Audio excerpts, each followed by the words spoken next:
Good morning, everybody. We're going to go ahead and get started. I want to welcome you to the first ever Davis for Health Equity Symposium, and thank you for joining us. We'd like to welcome all of you in person, and we have a couple hundred people joining us virtually, so we welcome them as well. We have someone monitoring the chat for those online who have questions and need tech support. We want to thank Davis Tech for hosting us. We're so appreciative of this amazing facility, and a special thank you to Riley over here from Davis Tech, manning technology for us, and Cody's supporting that as well. I'm Isa Perry, and I coordinate Davis for Health, the county's Health and Equity Improvement Collaborative, and I'm Health Strategy Manager at the Davis County Health Department. Davis for Health, like I mentioned, is the county's Health and Equity Improvement Collaborative, and we've been in existence since 2012. There's over 100 stakeholders that are involved from many sectors. And in 2022, partners voted to formalize equity into the Davis for Health structure and activities. Some of you may be wondering why public health is involved in an equity event.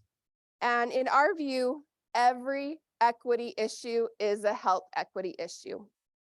Our definition of health equity is when every individual has a fair and just opportunity to live their healthiest life.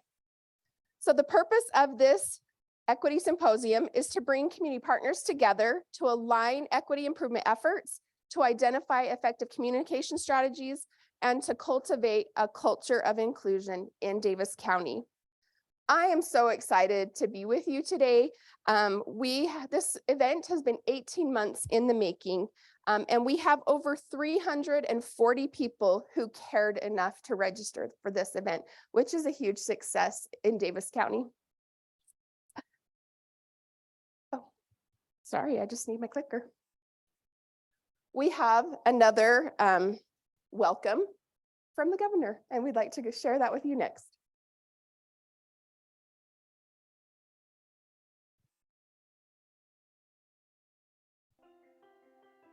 Good morning, Davis County leaders, partners, and community members. Thank you for taking time to participate in the Davis for Health Equity Symposium. Your role is vital in fostering communities where all people are treated fairly and have opportunities to prosper. It takes a customized, courageous, and compassionate approach to do this work, and I appreciate your efforts. Equality and opportunity is a strategic priority of our administration. We're committed to promoting greater understanding of access and inclusion and supporting diverse populations in Utah's educational system, growing workforce, economy, and quality of life. We've conducted forums, listening sessions, and town halls across the state, many with our multicultural communities, to brainstorm solutions to difficult topics affecting all Utahns, including violence, abuse, suicide, and racism. Listening to community voices enables us to develop customized plans to address avoidable differences in outcomes. Through dynamic partnerships committed to cultivating inclusive communities, we believe we can all do our part to ensure a sense of belonging and home. Our commitment requires us to challenge the status quo, to speak up when we witness racism, and to be brave, humble, and empathetic through uncomfortable conversations. The state stands ready to build bridges, strengthen relationships, and engage with partners to better coordinate initiatives that expand opportunity. The way we talk to and refer to one another has a powerful effect on how we treat those around us and contributes to a community's well-being. My hope is that today you will discover communication strategies to reduce marginalization, misrepresentation, and the perpetuation of stereotypes. We can all commit to using language that acknowledges the diversity, honors identities, and conveys respect for all people. Thank you for your commitment to this work. I'm confident you'll be able to lead in a way that uplifts our state's strengths and ensures opportunity and respect for all. I wish you success in all your efforts. We want to thank Governor Cox for taking the time to be part of this event. And we want to thank the Utah Division of Multicultural Affairs who made that connection possible and the video possible. It is wonderful to know that the state is also engaged in this work and that they are supportive of our efforts. Okay, we just want to give you a heads up about what you can expect today in our morning together. So this morning, we have a presentation on framing equity, communication strategies that work. And after that, we'll have a 10-minute break. There are restrooms down at the very, very end of the hall. Just keep going until you can't go any farther. Then we have a presentation on going from what's wrong to what's strong, meaningful engagement, and celebrating community strengths. And then we'll have a panel discussion from theory to practice, cultivating inclusive communities. The flow we were going for is sort of a national perspective, a state perspective, a local perspective, and expertise at all of those levels. We'll just wrap up with some next steps, and then we will have lunch for you out here in the gathering area, and you're welcome to grab it and go, or come back and visit and network. You're welcome to stay for a bit. So just leading up to this event, I had lots of conversations with family and friends who usually say, "How's work going? You've been busy." And I told them I was excited about this upcoming Equity Symposium and what we've been working on. And these are some of the types of responses I've got. What does that even mean? What do you know about equity? You think you are an expert on equity? You mean the kind of financial equity you have in your house? More of your equality hoo-ha? I don't get it. Why is it necessary to do anything for, insert, underserved, underrepresented, or marginalized group? So these conversations help me to realize why this community symposium is so important and how these topics will help us with our personal and professional associations and conversations. You probably noticed our 3 C's, kind of our tagline of this conference: customized, courageous, and compassionate. And this is an example of what they may mean to me, but I want you to think about what those 3 C's mean for you. Customize, in that we're doing this the Davis County way, which takes into account the collaborative culture that exists here and the goodness of the people who live here, and our shared desire for opportunities for the well-being of all residents. And courageous, in that our motivation comes from the heart and a belief that we can do this work in a way that will benefit all people, and in a way that residents and community leaders can support and understand. And compassionate, in that we recognize our shared humanity, that we treat ourselves and others with kindness, and that we take action in the face of suffering. Just a little bit of housekeeping. We are offering continuing education credits for health educators. So that's CHES credits or MCHES. If that is applicable to you, you can scan the QR code on your table out at the registration desk or up on this slide. And there is a form to get those credits. And if you are attending tomorrow's Resilience Symposium, you'll want to wait until after both events to submit that form.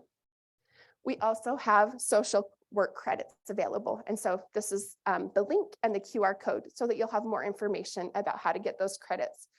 Also, Travis, will you raise your hand? Travis is there with a camera. He helped with continuing education credits, so feel free to reach out to him if you have questions about that. Also, we will be taking pictures at today's event. If you have any concerns about that at all, again, reach out to Travis. We are also recording this event so that the reach goes much farther when we can share it with all of those who weren't able to join us today. And so because of that, take into consideration silencing your phones and be mindful of additional audience noise. All right, we're going to go ahead and get started with our first presenter. And I'll share her bio with you. Julie Sweetland, PhD, is a sociolinguist and a senior advisor at Frameworks Institute, a nonprofit that equips change makers to lead productive public conversations on scientific and social issues. Frameworks' unique approach to communication research shapes public discourses across the nation and around the world. Their impact was recognized in 2015 with the MacArthur Award for Creative and Effective Institutions, otherwise known as the Organizational Genius Grant. Julie's linguistic research has focused on the intersection of language and race with a particular focus on how language can be used to disrupt racism and other forms of oppression. Since joining Frameworks in 2012, Dr. Sweetland has co-constructed and led strategic reframing initiatives on issues like health equity, education equity, justice reform, and childhood adversity. Her skill in translating framing research into communication strategy has helped advocates, policymakers, and scientists drive social change. Dr. Sweetland is a graduate of Georgetown University and completed her master's and PhD in linguistics at Stanford University. We have been learning from Julie for the last several years. We've watched all of her webinars, her training, and have just found it to be so relevant, valuable, and applicable. And so when we received some new funds to address equity, I knew we wanted to gather with partners, and I knew we wanted Julie to be a presenter. So my dreams are coming true today, and we're so lucky to have Julie and the fact that she came to Utah, and we'll turn the time over to her.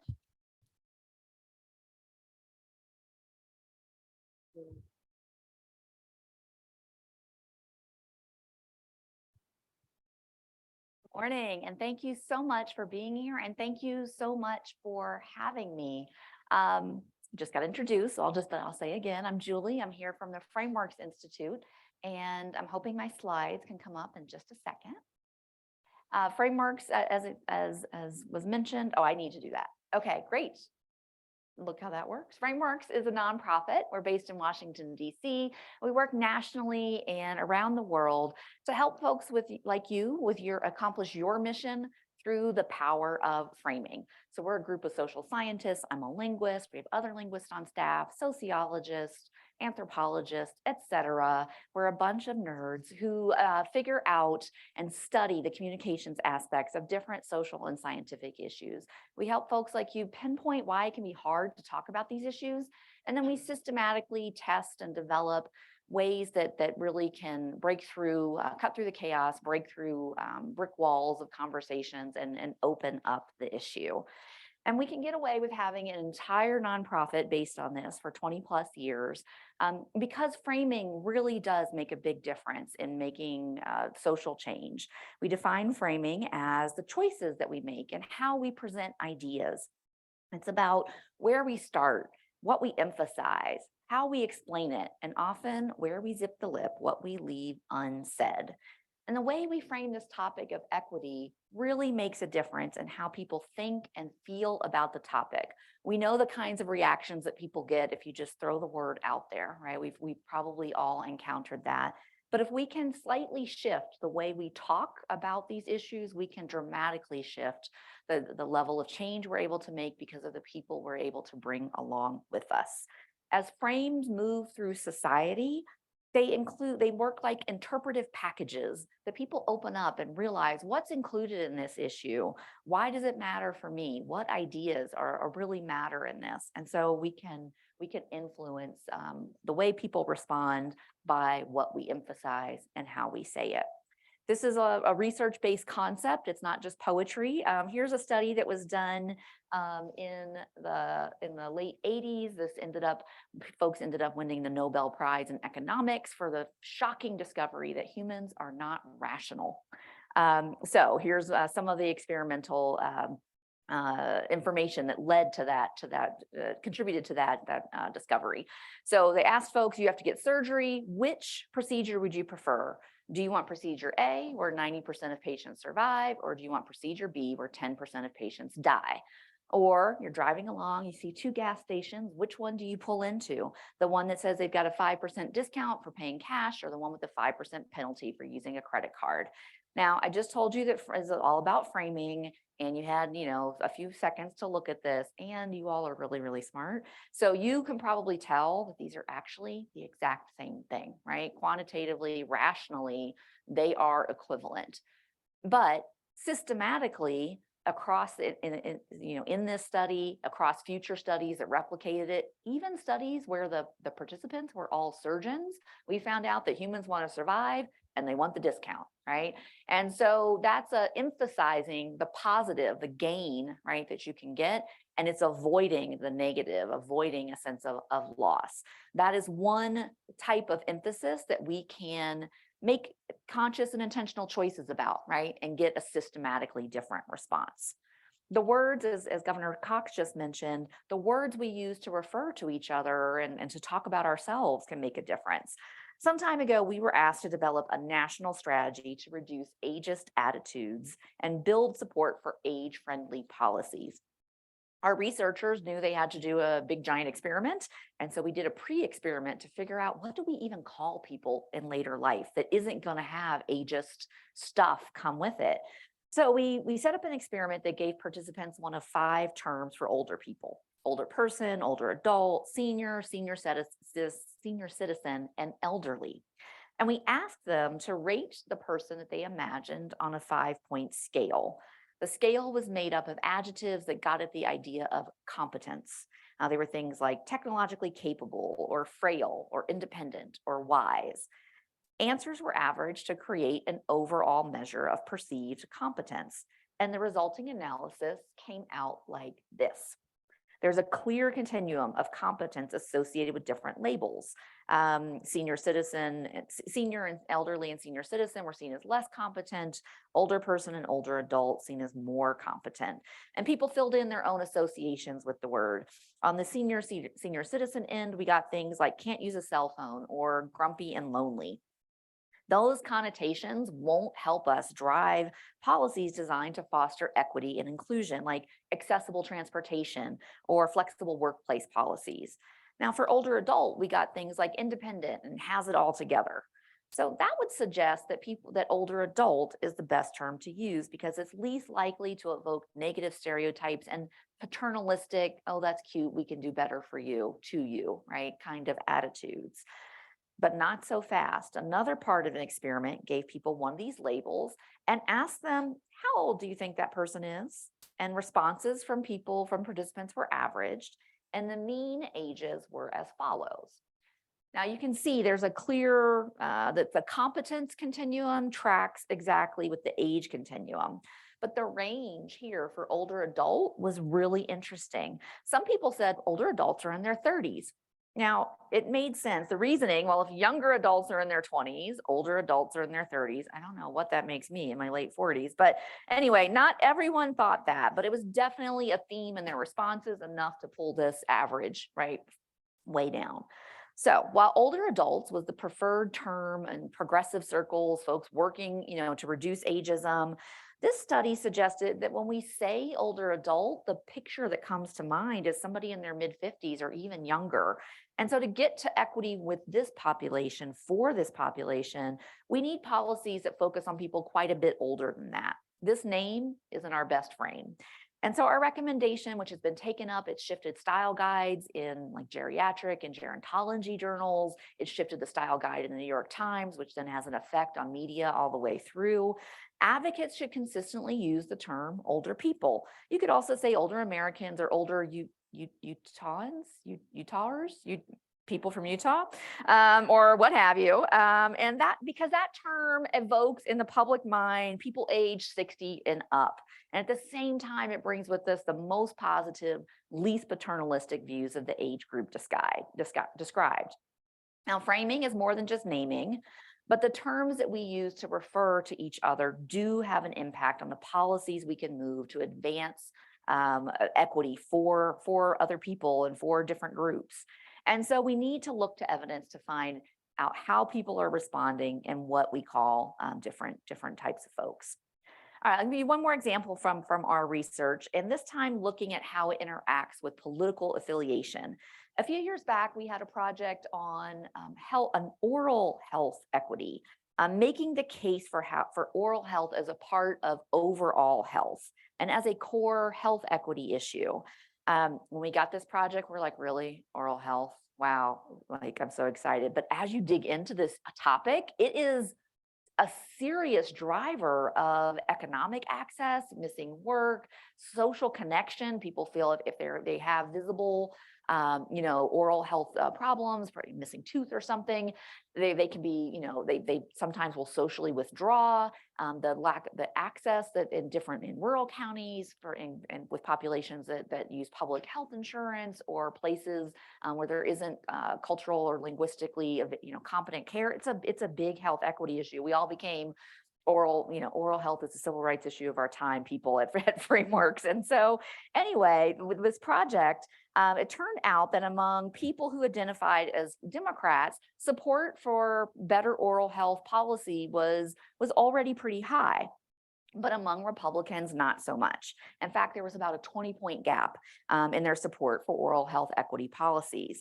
And that meant we really needed to find a strategy that would boost support among conservatives. And so we decided, inspired by that, gas penalty or discount and which surgery do you get, that gain and loss frame study, we decided to experiment with positive or negative emphasis. A negative or loss frame said that if society fails to act on oral health, we'll have economic losses, less productivity, public health problems. If we don't do anything, bad. The gain frame accentuated the positive. If we take action to improve oral health, then we'll have economic gains, public health improvements. People were randomly assigned to receive one message or another, gain or loss, and then we asked them their opinions about a range of oral health policies that would help to eliminate disparities, like including oral health coverage in Medicaid or incentivizing more providers to accept Medicaid. Now, Democrats really liked the gain message, but they were already pretty high, and it did nothing to move Republicans. But let's look at what did work. For Republicans, that if we don't do anything, it makes the problem worse message was particularly effective.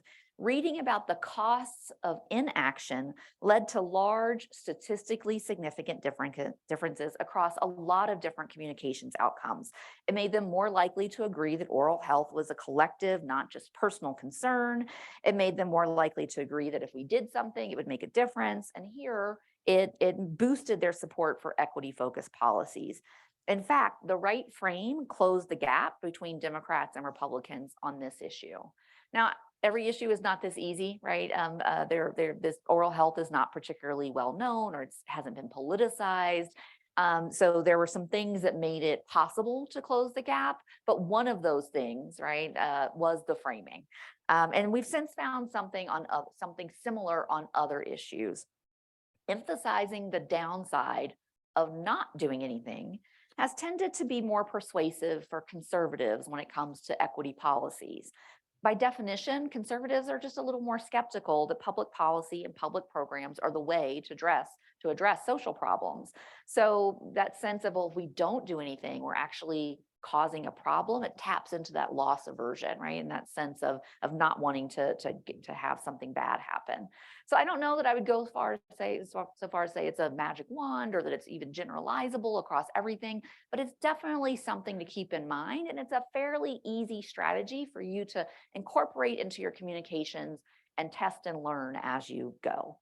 So anyway, I think that these three examples that I just shared from social science research show that framing can be an important part of the repertoire that we should all be using to advance equity in our communities. And so I'm going to go through a little deeper into what we're up against in terms of people's way of thinking around equity, and then some strategies that we don't want to use to change minds. And then finally, some things that I think that, like gain and loss emphasis, are things that you can incorporate into your everyday communications to drive change. All right, so anticipating public mindsets.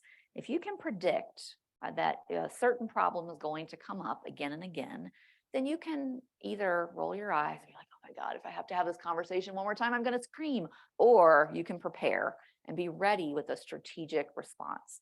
And so we believe that understanding mindsets helps us be in that prepared, I know it's coming, but I also know what I'm going to do sort of issue. So again, framing is about the choices we make and how those choices affect the meaning that people take away. Communications isn't just a one-way process where, we put information into people's minds and poof, it's done. It involves the people we're interacting with. It involves the process of interpretation. And so to make better choices, it helps to have a better sense of what guides people's interpretations, their meaning making. It helps to have a map of public mindsets.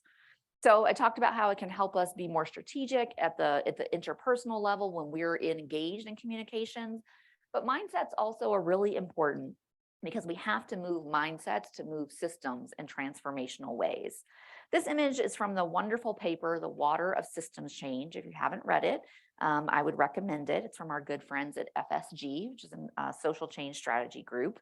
And this graphic summarizes the places in a system where we need to intervene to change that system, especially a system that is creating or maintaining inequity.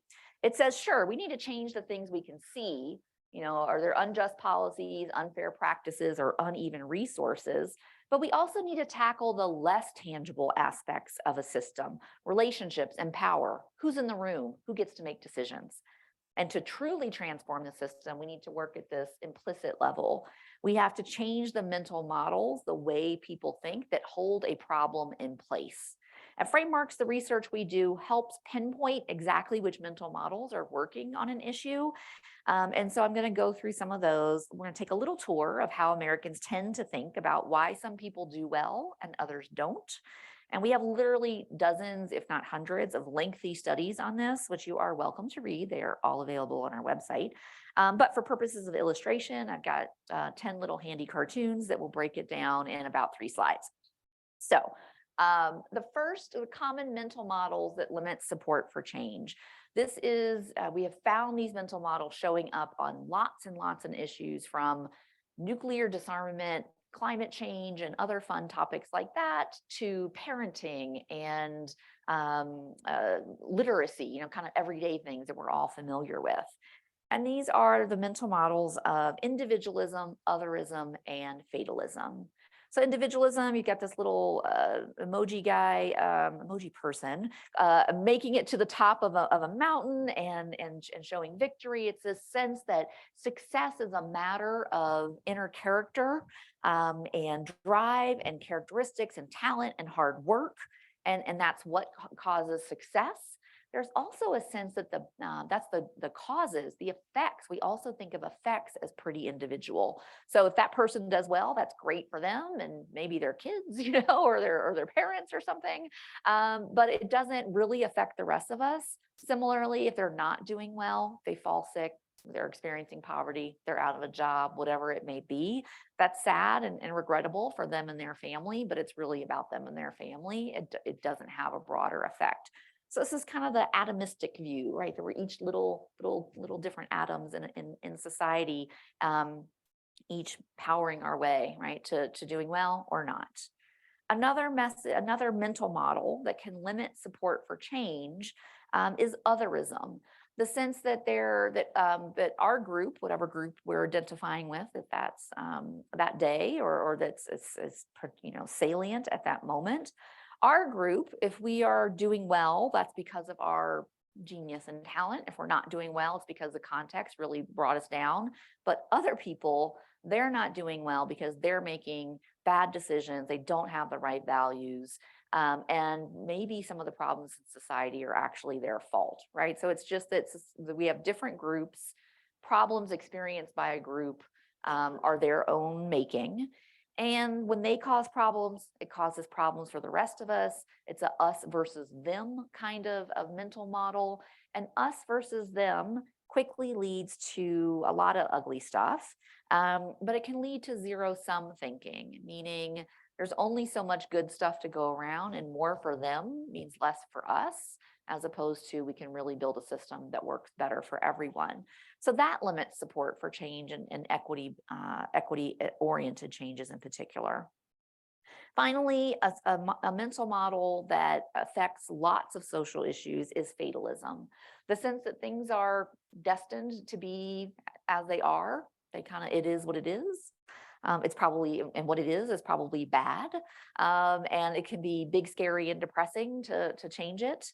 And that can either be because you believe strongly or you're understanding the issue through individualism. It's all about individual drive, otherism. Those folks don't have it. And so fatalism, what am I supposed to do? Legislate them into having better choices, right? A sense that it can't be changed. But even if you have a more structural view of society, I see fatalism in groups that are really pressing for serious structural change. The sense that sexism, racism, otherism is so deeply ingrained in our society that we're stuck with it. That those folks that hold those attitudes, we can't change their minds. And so we can keep fighting the good fight, but we kind of know it's not going to make a difference, right? So this is one that I really see on both the right and the left, frankly. So these mental models, when we tap into them, when we remind people of them, either if we're holding them ourselves or we're talking in ways that spark these ways of thinking among others, they don't engage people. They don't let people can't see a role for policy because it's all about individual choice. They can't see a role for equity because I don't want to give more stuff to them. And they can't see a role for themselves because they don't think getting involved will make a difference. So these are models that we need to shift, in order to shift systems, right? To get to that transformational change, we need to be aware of these. I have seen a lot of heads nodding. Thank you. First of all, it's much easier to be up here when people smile. But second of all, I know that if you've been doing this work, you have encountered these, right? That these are common, but that's where people start. They don't have to stay there. So hang on for the I'm not going to leave you with fatalism, but I am going to take you a little deeper into the unproductive mental models. So these are across issues. As I said, when we get to issues of disparities in particular, these have those foundational mental models kind of have babies or cousins or something. There are more particular versions of them that show up. So first, I'll start here that really, as I spoke to, if there's something not going well, it's because people's bootstraps are broken, right? They did not pull themselves up. They didn't make the right choices. Often that's seen as why people are in poverty, and people are much more likely in our research to be comfortable talking about issues of class and poverty than they are much more comfortable than they are to talk about differences that align or that show up in terms of race and racism or ethnicity and ethnic bias and ethnic structural racism and bias. So people are, it's not that group, that racial or ethnic group is experiencing poor outcomes because of racism or systematic dispossession or disenfranchisement.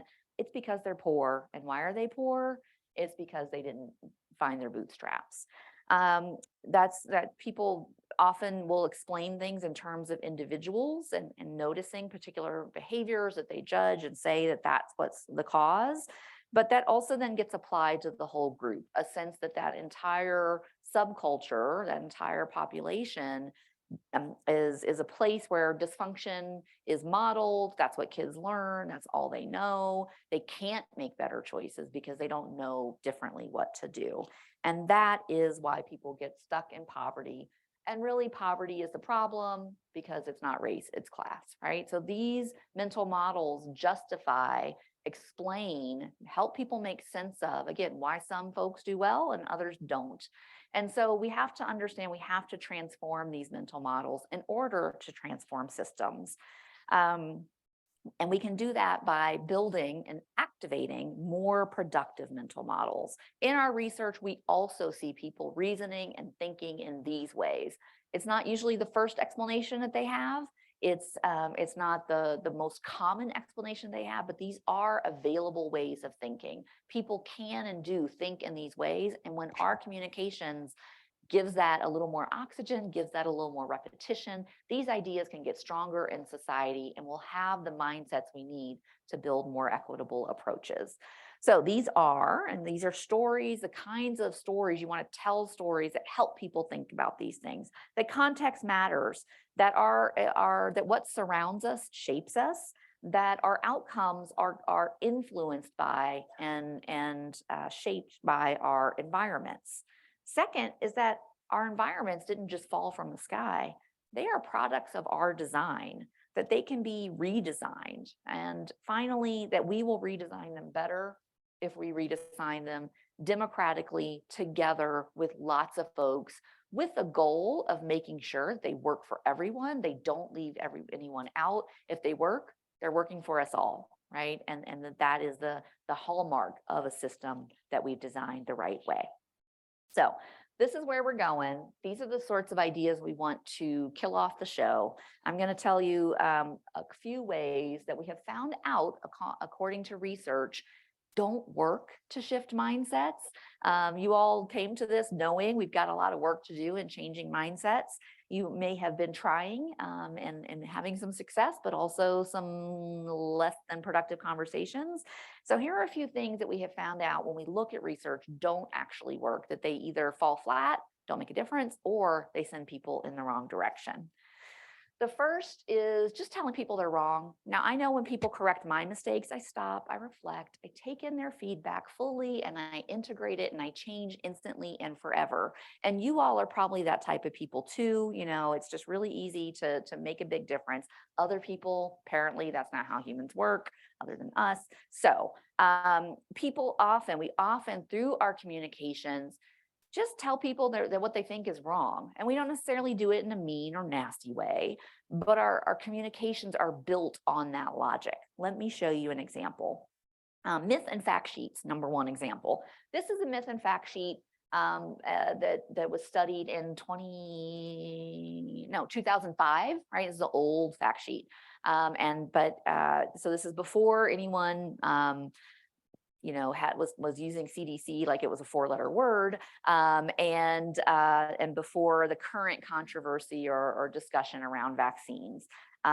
So this was a study that chose this myth and fact sheet, not to pick on the CDC, who, by the way, is a generous funder of the Frameworks Institute, but because it was just a good example, and everyone writes these, right? I have written these in my life. So this handy little 6 myths and facts. You don't have to read everything on the full side there. It's just to give you a flavor. But the idea is myth, the flu shot can cause the flu, facts, the flu shot cannot cause the flu, so on and so forth. So these researchers at the University of Michigan around, in the early 2000s, handed this out to research participants, let them hold it as long as they wanted, they read it. And then the researchers took it away and gave them a handy short little quiz with 6 questions to align with these 6 myth facts pairs. Here's what they found. Number 1, people misremembered the myths as true. They got all the answers wrong. Number 2, it got worse over time. So they followed up with participants a few days later, and the level of misperception increased. Number 3, people attributed the false information to the CDC, which should be particularly terrifying if you're one of those people like me who have written one of these and put your logo on the fact sheet.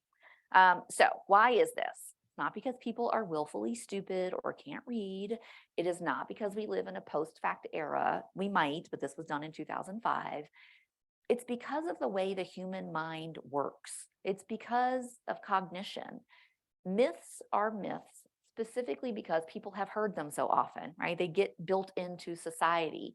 And if they've heard them so often, there's a little neural circuit in your brain that holds that idea. And when you encounter that idea again, your mind files it away in that circuit, it lights up that little circuit, it strengthens it, right? It reinforces it. And so what you have done by restating a myth, even if your intent is to debunk it, is really just made it stronger in the mind. You've lit that up, reinforced the pre-existing misunderstanding, and then want your one repetition of your sad blue fact to overcome a lifetime of experience and expectation. That's not going to work. And so framing lesson number 1 is never remind people of something you wish they'd forget. Number 2, guesswork. Guessing what will work to move people's minds does not work. Some years ago, we were doing research just north of you. We were up in Canada, and we were working with folks that were looking to build support for evidence-based addiction policies, particularly treatment that was multifaceted, right? So maybe you have a support group, a peer-to-peer support group, like a meeting. And you also have a need, maybe you need medical assistance, right? So medicine that makes it easier, on specific professional counseling, changes to the environment, right? Your family needs to be on board, so that sort of thing. So multimodal, broader sets of treatment, which coincidentally is more expensive for a public system like the healthcare system they have in Canada. So we tested, we made a scale of different types of policies, right? That were the sort of things. So the graph that go up is more supportive of these policies.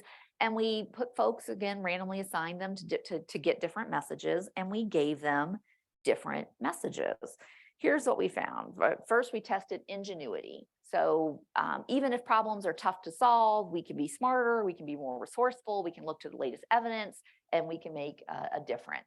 And that did okay. But it was not a killer, kind of great sort of a finding, but it made a difference. Then we tested a second message, interdependence, that we are all together here in society, that what affects one of us directly affects all of us indirectly, that we're caught in a web of interdependence. And because they're Canadians, they fell for it. And they believed it, and we had a much, much stronger result. But then we tested a third message, empathy, that any one of us could fall into a problem with addiction. It could be you, but it could be your mother, your brother, your sister, your hockey coach, right? Anyone here can have this struggle. We need to treat each other with compassion, walk a mile in their shoes, understand that they're people too. This was the study. This was the message that a group of advocates, on this issue had gotten together. They had a meeting like this, and they sat and they talked about it, and they had decided this was the message that they were going to go with. They were writing op-eds. They were coming up with profiles that did this. It could be any of us. They had PSAs, and when we tested that message, this is what it did. It led people in the wrong direction. Do you know how hard it is to get Canadians to be punitive? But an empathy message did that. So a few things. Number one, the point is not that people can't be empathetic. The interdependence message, right, moved them dramatically towards policies that express empathy, right, that express compassion. Number two is you shouldn't guess, right, that the people that when they sat there, you are not your audience. And the folks in the room who cared about this issue with the best of intentions and with good, strong logic and lots of experience, landed on a message that was exactly the wrong one. So guesswork doesn't work. It's really important to look to evidence to decide what's the best frame. None of them came up with this one, right? And so it's important to test things that you might not have thought of and to look to that evidence, what other researchers have found. Finally, third thing not to try is overemphasizing the problem. This poor guy, have you given a talk like this with your equity or disparity statistics, the 7 first slides, and say, is this situation perfect? No. Is it what we wanted? Certainly not. Can we do anything about it? Nope. Am I getting more and more depressed as I talk about it? You betcha. All right. Often we start with a stack of statistics. We do that out of a desire to get people to care, to motivate them to take action before it's too late. But as it turns out, upon further and intrepid investigation by social scientists, crisis framing does not work that way. For the most part, it doesn't push people to action. It actually causes apathy. The public has a finite pool of worry, and a constant atmosphere of crisis evaporates it bit by bit. Basically, it taps into and reinforces that fatalism mental model, and therefore you're not getting engagement. It might garner a click on a headline because we're hardwired to look for problems in our environment. So it might get short-term attention, but it doesn't translate into support for longer term, bigger picture solutions, which is absolutely the type of solutions we need to drive greater fairness and justice. So, basically, if your story is all empire and no rebellion, it's not gonna work.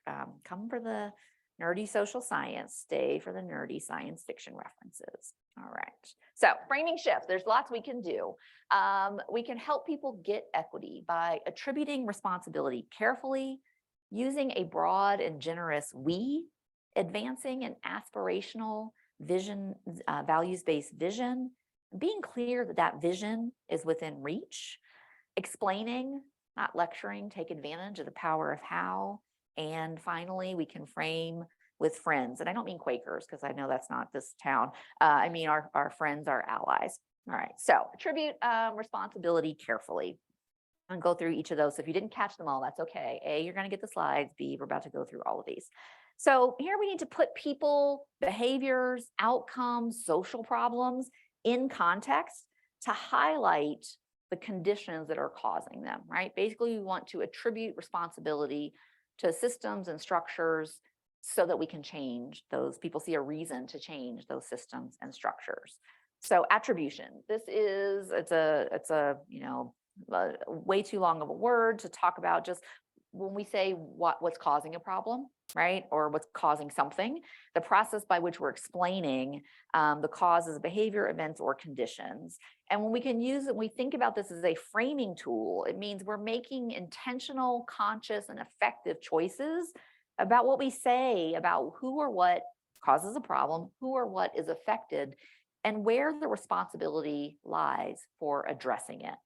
Attribution matters a lot in communications because the way we talk about responsibility has a major effect on how people think about the solutions that people see as appropriate or ineffective. So this is really just about zooming out from the person or people experiencing a problem and widening the shot to show how system structures and policies and programs play a role. So let's imagine that we're talking about an individual with a substance use disorder, and perhaps that itself, right, is an equity dimension. Behavioral health, right, is one of the ways that we otherize people, and it's a group of folks that includes a lot of us. And right, often folks with behavioral health conditions have systematically poorer outcomes on a range of measures. So we can zoom in on Mary and tell that empathy story and how hard it is for her, or how she found her bootstraps and got better. But we can also zoom out. I mean, we know that won't be as effective. We can zoom out to talk about what's the role of the healthcare system here. We can have pediatricians have conversations with young folks about substance use so we can catch things early, offer support. We can ensure that coaches and mentors and all the folks who are involved in young people's lives are equipped to kind of say, I know what interventions exist. You know, I'm not just going to say, oh, you can't practice anymore. I found you with the beer, but I'm going to move a child, right, or young person to the door of a place where they can get the right kind of help that they need, right kind of counseling, advice, and guidance. We can talk about what we can do in schools so that all young people know about healthy coping skills, managing stress, resisting unhelpful behaviors, and that they know that substance use is harmful to the developing brain. And we can think even broader. Substance use is less likely to be a problem if mental health and behavioral health services are widely available across society for Mary's parents, Mary's teachers, Mary's friends parents, all those folks that need that. So it's about that zooming out move. Looking into how that plays out in specific communications, often, especially I think in public health and in government and in sectors where we're very pushed to say only speak to the evidence. I'm a big fan of evidence. I just spent, 40 minutes showing y'all evidence. So it's not that we want to walk away from evidence, but sometimes we say, if I don't have the proof, right, that 17 different citations to say this is the cause, I don't want to say anything about the cause. And so we leave the cause out of our communications. We might say something like this: in the US, too many women are suffering from pregnancy complications that lead to serious injury and death. Now, on the left, this doesn't say who or what is responsible. But if we leave that out, if we leave that slot open, people don't like it open, and they will fill it in with either individualism, otherism, or fatalism. And so it's important to put something in that slot. Who is responsible? People want to know. Say something about that. So it can be a simple shift. Here, this grammatically, the US is failing to manage pregnancy complications that lead to serious injury and death. This grammatically puts the nation as the subject, right? That's who's responsible. You could say Utah, or you could say Davis County, or whatever you wanted. But you put someone that's not the women, right, in that slot. And then I switched the verb here a little bit, right? It's not about their suffering, it's about our management, right? There's an action that the nation is failing to take. We could manage the problem. We could do that, right? So that's a different attribution. This one, similar. Sometimes we miss the attribution. Sometimes there's some really blamey and judgy language that goes around. This one: if moms would just quit smoking, we could prevent 800 infant deaths a year. Sometimes I've gotten feedback that this example is too out there. No one would ever say that, but I took this from a national newspaper in the last couple of years.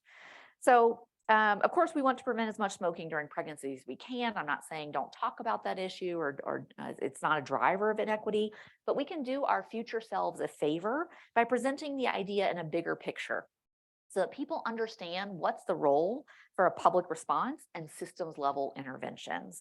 So we can reframe the problem as access to cessation treatment. And the solution is connecting expecting families to that treatment. So it's not just the women anymore, it's the whole family. What about the other adults in the house or other smokers in the house? But here, researchers estimate that if we connect expecting families to treatment for nicotine dependency, we can prevent 800 infant deaths a year. It attributes the responsibility for making that connection to our systems, not with the people experiencing the problem. So overall, you can think differently about the questions you ask about attribution. Often when we're doing policy analysis, particularly public health analysis, but not always, we ask questions like this.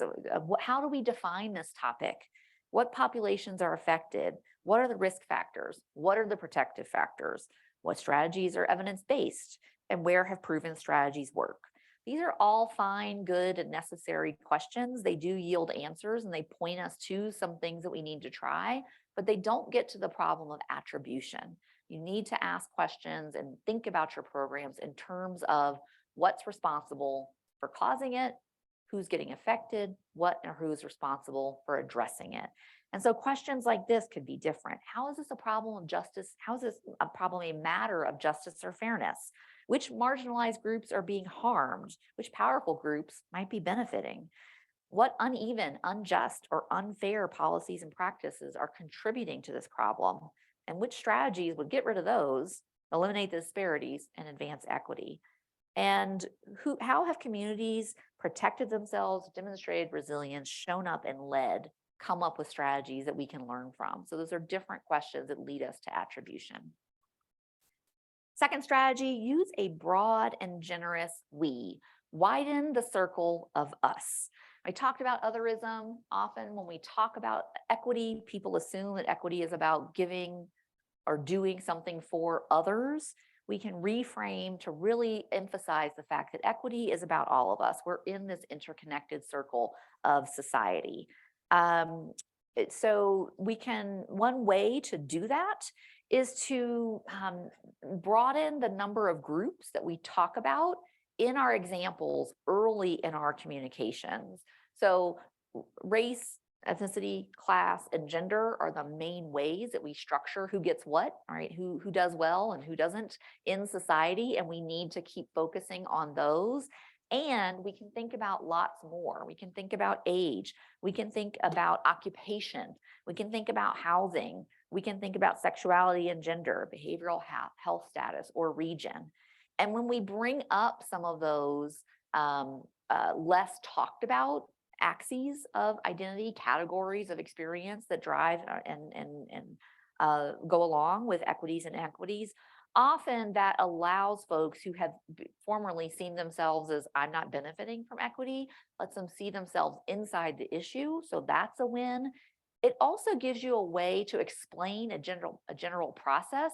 Like, no, when we age, right, the policies don't fit us anymore, right? Or when we age, we often get pushed out of community, and that drives isolation, and that drives other problems. So it gets people to see how policy works and how it affects some people differently than others.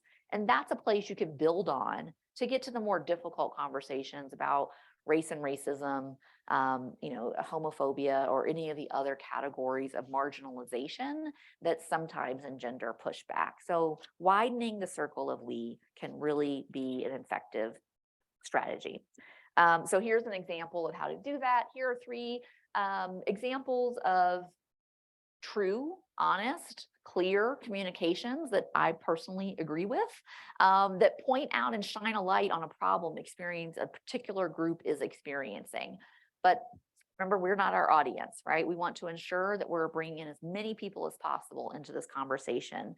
So we can make short and simple changes to how we describe the problem and who's experiencing the problem, that again, let more folks in, let them see themselves either playing a role in it, let them see how policy plays a role, or even understand that they themselves are experiencing an inequity. So instead of saying we want to prevent isolation among the elderly population, we talk about we all need ways to stay connected to our communities as we age. We can talk about how transition age foster youth require supports beyond their 18th birthday. Yep, yes, they do. but we can widen the circle of we by saying we all need supports in times of transitions. Our young people in foster care about to turn 18 are no exceptions. We've told the universal process and then made it specific to a particular group. Or we can share this awful statistic, and Black women are up to 3 times more likely to die from pregnancy-related health complications than white women, even when controlling for socioeconomic status, which, by the way, is a way of trying to say you're wrong. It's not class, it is race, right? And so we're doing that myth busting.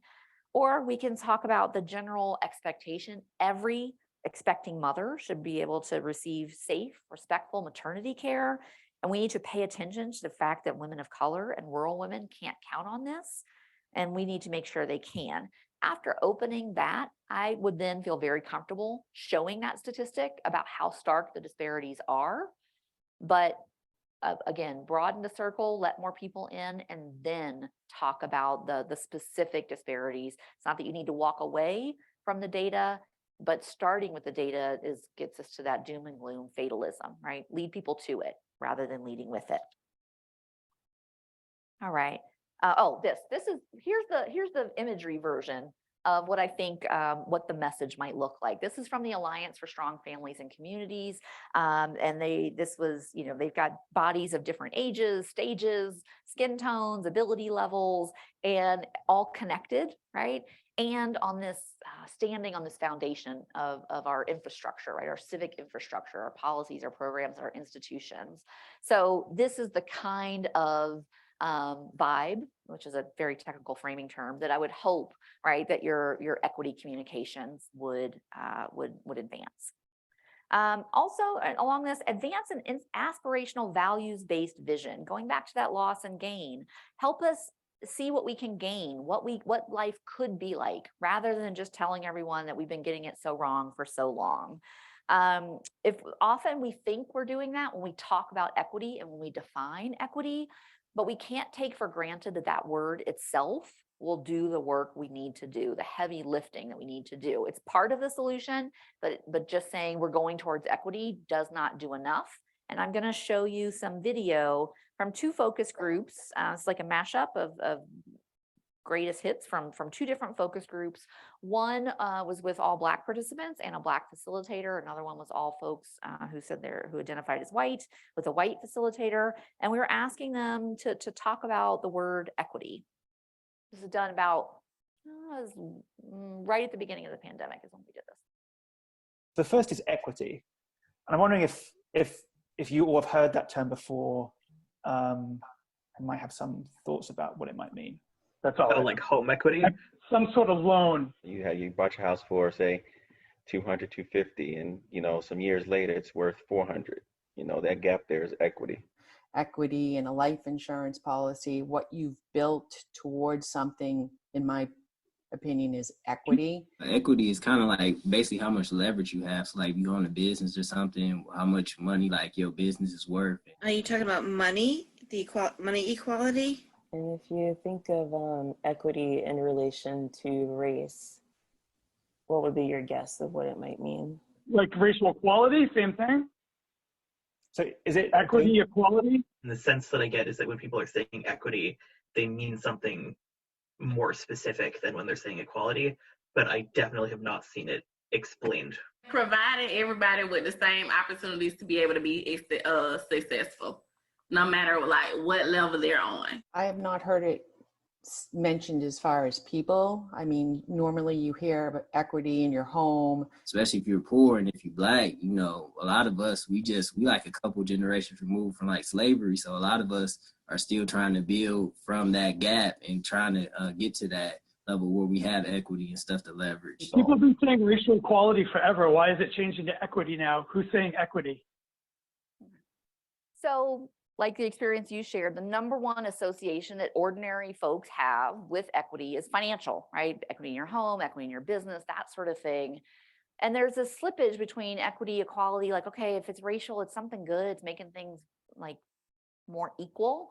And us nonprofit folks are like, no, I had that training. Equality and equity are not the same thing. And let me tell you how they are not the same thing.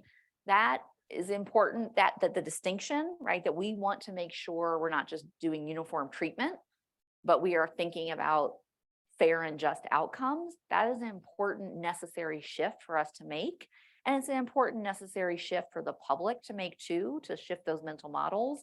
But the no, the word you think is a good thing is actually a bad thing, is not the change strategy that we need. So instead, we want to make the story about our shared commitment to justice, not just about the disparities or the burdens. And we want to elaborate on this theme of what we want to get to. So to tell people what you mean by equity, not what you don't mean by equity, right? So, so equity means fairness and justice, that every individual group gets what they need to thrive and participate fully in society.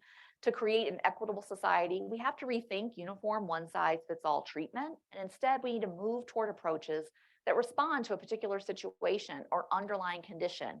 And sometimes this involves debating more, or you could even say more or different resources, right? In communities that face injustice to correct imbalances caused by unfair or unequal treatment. So that is one way of saying exactly what you mean, so that people aren't like, are you talking about my mortgage? But it's also a way that lots of folks can see themselves in this group, right? And in this work. So that's an example of that.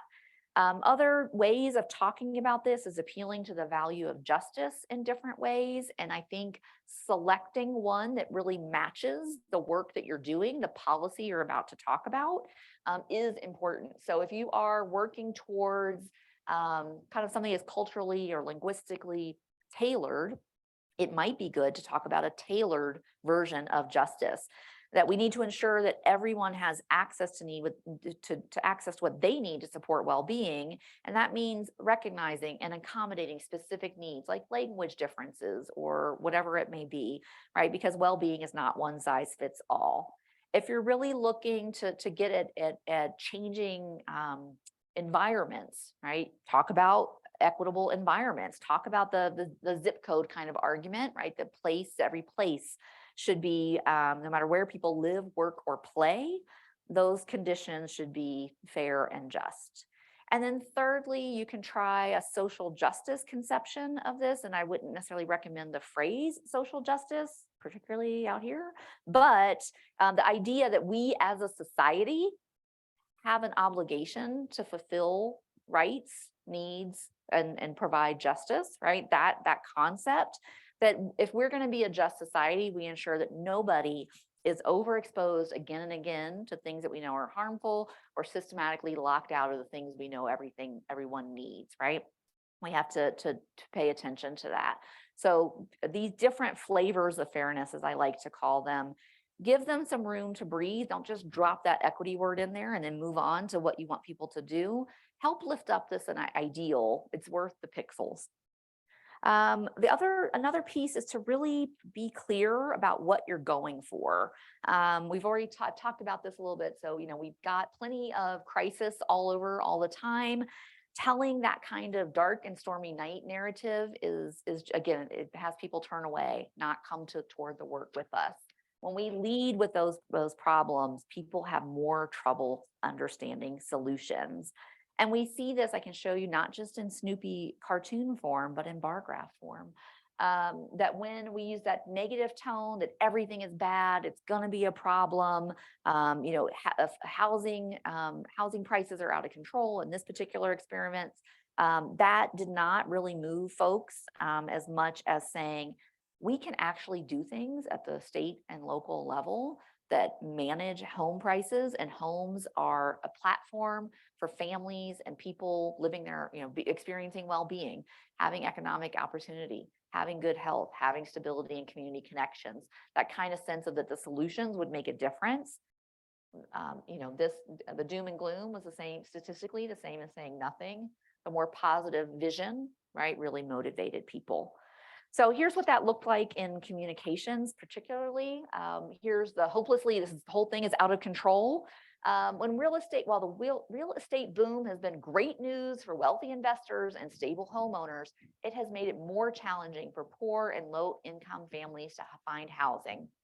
rising prices have essentially poured gasoline on what was already a bonfire level crisis in affordable housing. Millions of struggling families are wondering if viable solutions even exist. Well, after reading that, so am I. And I just want to go get a cup of coffee. All right. But we can reframe to talk about how change is within reach for us. That during real estate booms, higher prices can mean lower availability. And aspiring homeowners are looking for solutions to this crunch.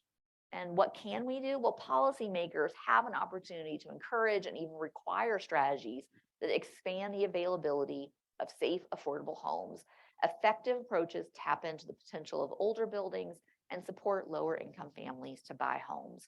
So instead of problem, problem, problem, solution, this is problem, but solution, solution, solution, right? And that's a different emphasis, which then can let people see, oh, we don't need to like end all the isms in the world immediately today for you to be happy. We need policymakers to step up and change this particular thing, right? And that sense of it will make a difference, and it's within reach, really brings people in. If I had to select one framing superpower for the rest of my life, I'd be sad, but I would take the power of how, and then it would change everything. When we talk about disparities without explaining their causes, when we just do the who and leave out the how, we are inviting people to fill in their otherism, fill in the stereotypes about that group, fill in that mental model of cultural pathology. But when we explain the how, we really can get people to say, oh, well, that doesn't seem right. We should change that. If people just see things that they are unequal or uneven, people are usually okay with that, unless they think it is both uneven and unfair. And so showing the how we are doing something that is unfair, that is causing the unevenness, that match is what gets people to say, oh, we have a responsibility to change that. So again, you can't just say disparities exist. People say, yeah, life isn't fair. But if you say disparities exist because we are doing something unfair, people say, oh, we should be more fair, right? And of course, there are people who you'll never reach with that, but the people are much more persuadable. There's a vaster, more persuadable middle than you might think watching politics. So if we leave the conversation out, if we leave the public out of the how and the why, if we do write our communications like this, where we leave out step 2, we really are leaving people out of the equity conversation and out of our coalitions and our movements. We need to explain what affects what, and not just what the end result is. So instead of naming populations and issues, we can say how they work, right? Explain what's happening. So here's a difference between just naming something or asserting it versus explaining it. Experiences between birth and age 5 matter significantly to children's long-term emotional and psychological health. Definitely true. Definitely has equity dimensions. Not as helpful to the public by saying what happens, how do those early experiences make a difference? Well, those early experiences wire the brain circuits for emotions and thinking, which shapes their long-term psychological health. Now you can go along and talk about why it's so important that this group that doesn't have quality childcare or early learning gets that child, that quality early learning experience. So they've got the why. So when we teach explanation as a communication strategy, we just really focus on how important it is for you to lay out those dominoes for folks. Like, don't just show the inequity at the end. Show people what is causing that and where they could actually stop that domino run, right? Through policy or practice or something different. So we're not getting to those negative outcomes. Being able to explain something well can up to double the level of the policy support you're getting. So it really is a framing superpower.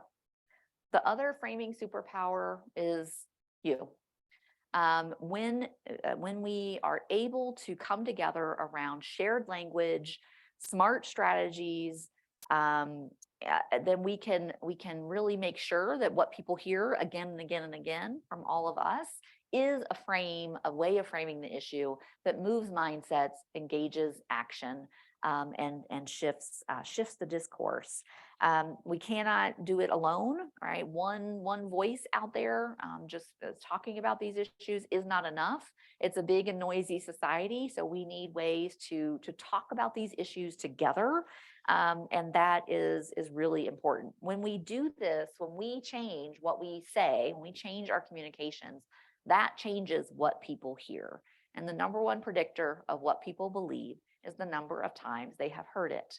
So if you want to shift thinking, if you want to shift those mental models, you can't guess, you can't just go around telling people they're wrong. You can look to evidence-based framing to know you're getting this first circle right, changing what people hear, changing what they think, and the way people think about an issue, the types of policies that they'll support, the types of policies they'll oppose.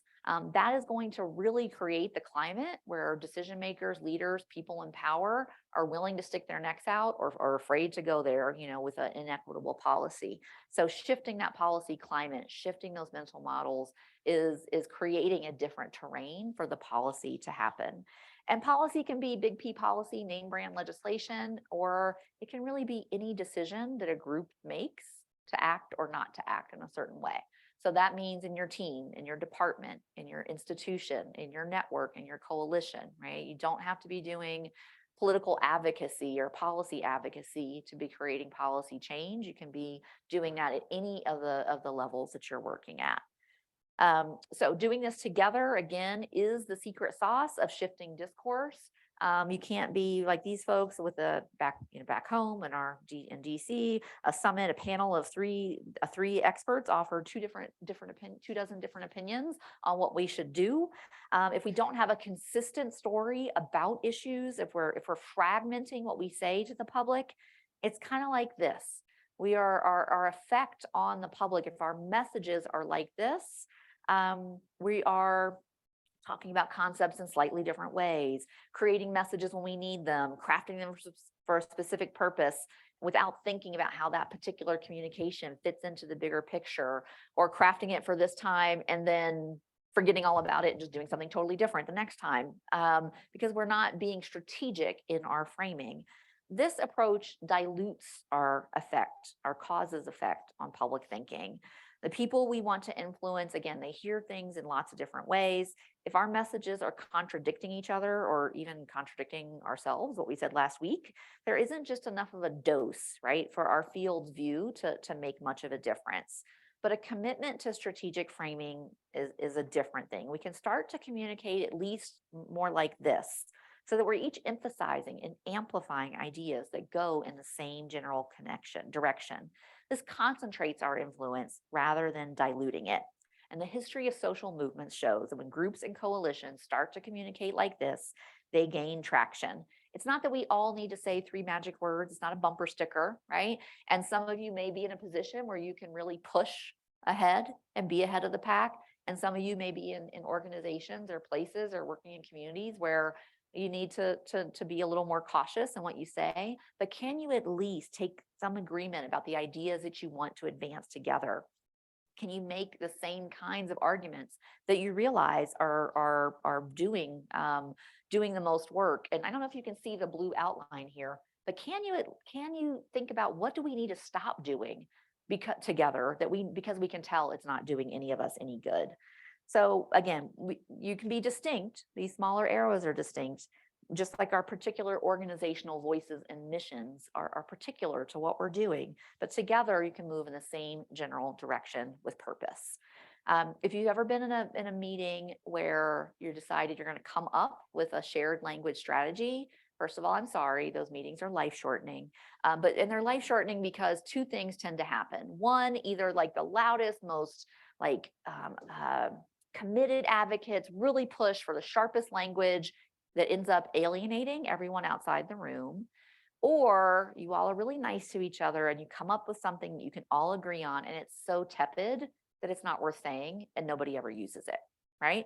So to get to this arrows, I believe that sharing a communications evidence base, if you can sit there and look and say, look, we can do empathy, but if we do interdependence on this issue, it's going to work better. That cuts that meeting short, right? And you move into the next meeting, which is how are we going to do this? How are we going to tell that story? together in a more powerful way, with you doing your part and me doing mine. So I want to just offer to you all the fact that our website is available, hundreds and hundreds of studies that somebody else has paid for that you can use for free on lots of different social issues. And so take advantage of that research base. And if we don't have something, there are other groups that make work similarly available. Overall, with this, I hope you can remember this quote, that a talent for speaking differently rather than arguing well is the chief instrument of cultural change. I hope I've given you a few ways to think differently and then speak differently about advancing equity in Davis County, Utah, and beyond. And thank you very much for your time and attention to this matter. Thanks, appreciate it.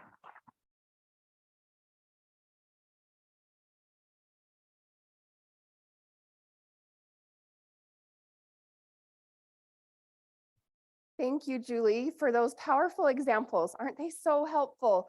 And if you've been part of Davis for Health for very long, you've seen our strategic alignment arrow image.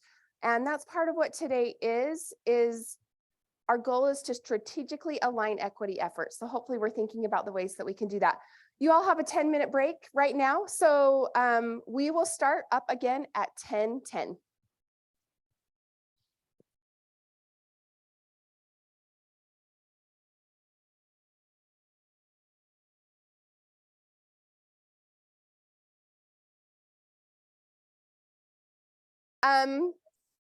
Our next presenter is Claudia Loaiza, and she is from the Utah Division of Multicultural Affairs. She's also somebody we've watched from the stands of a webinar over and over and have really appreciated her work.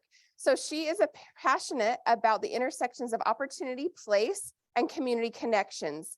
City planning and community engagement is how she expresses this passion, and she believes that the state of a community depends on how accessible it is for people to work, play, navigate, and thrive in their environments. She graduated from Brigham Young University in 2019 with a Bachelor's of Science, where she studied the crosses between urban design and public health. In 2022, she graduated from the University of Utah's Masters in City and Metropolitan Planning program to better address gaps in city planning, policy, and engagement from a systemic approach. In 2021, she was named a Utah Business 20 in their 20s honoree for her work in state government to push the boundaries of engagement and meeting people where they are. In her role as Planning Policy and Community Engagement Coordinator, she encourages trust building, reciprocity, and collaboration between state organizations and the communities they serve through trainings, consultations, and research and more. Welcome, Claudia.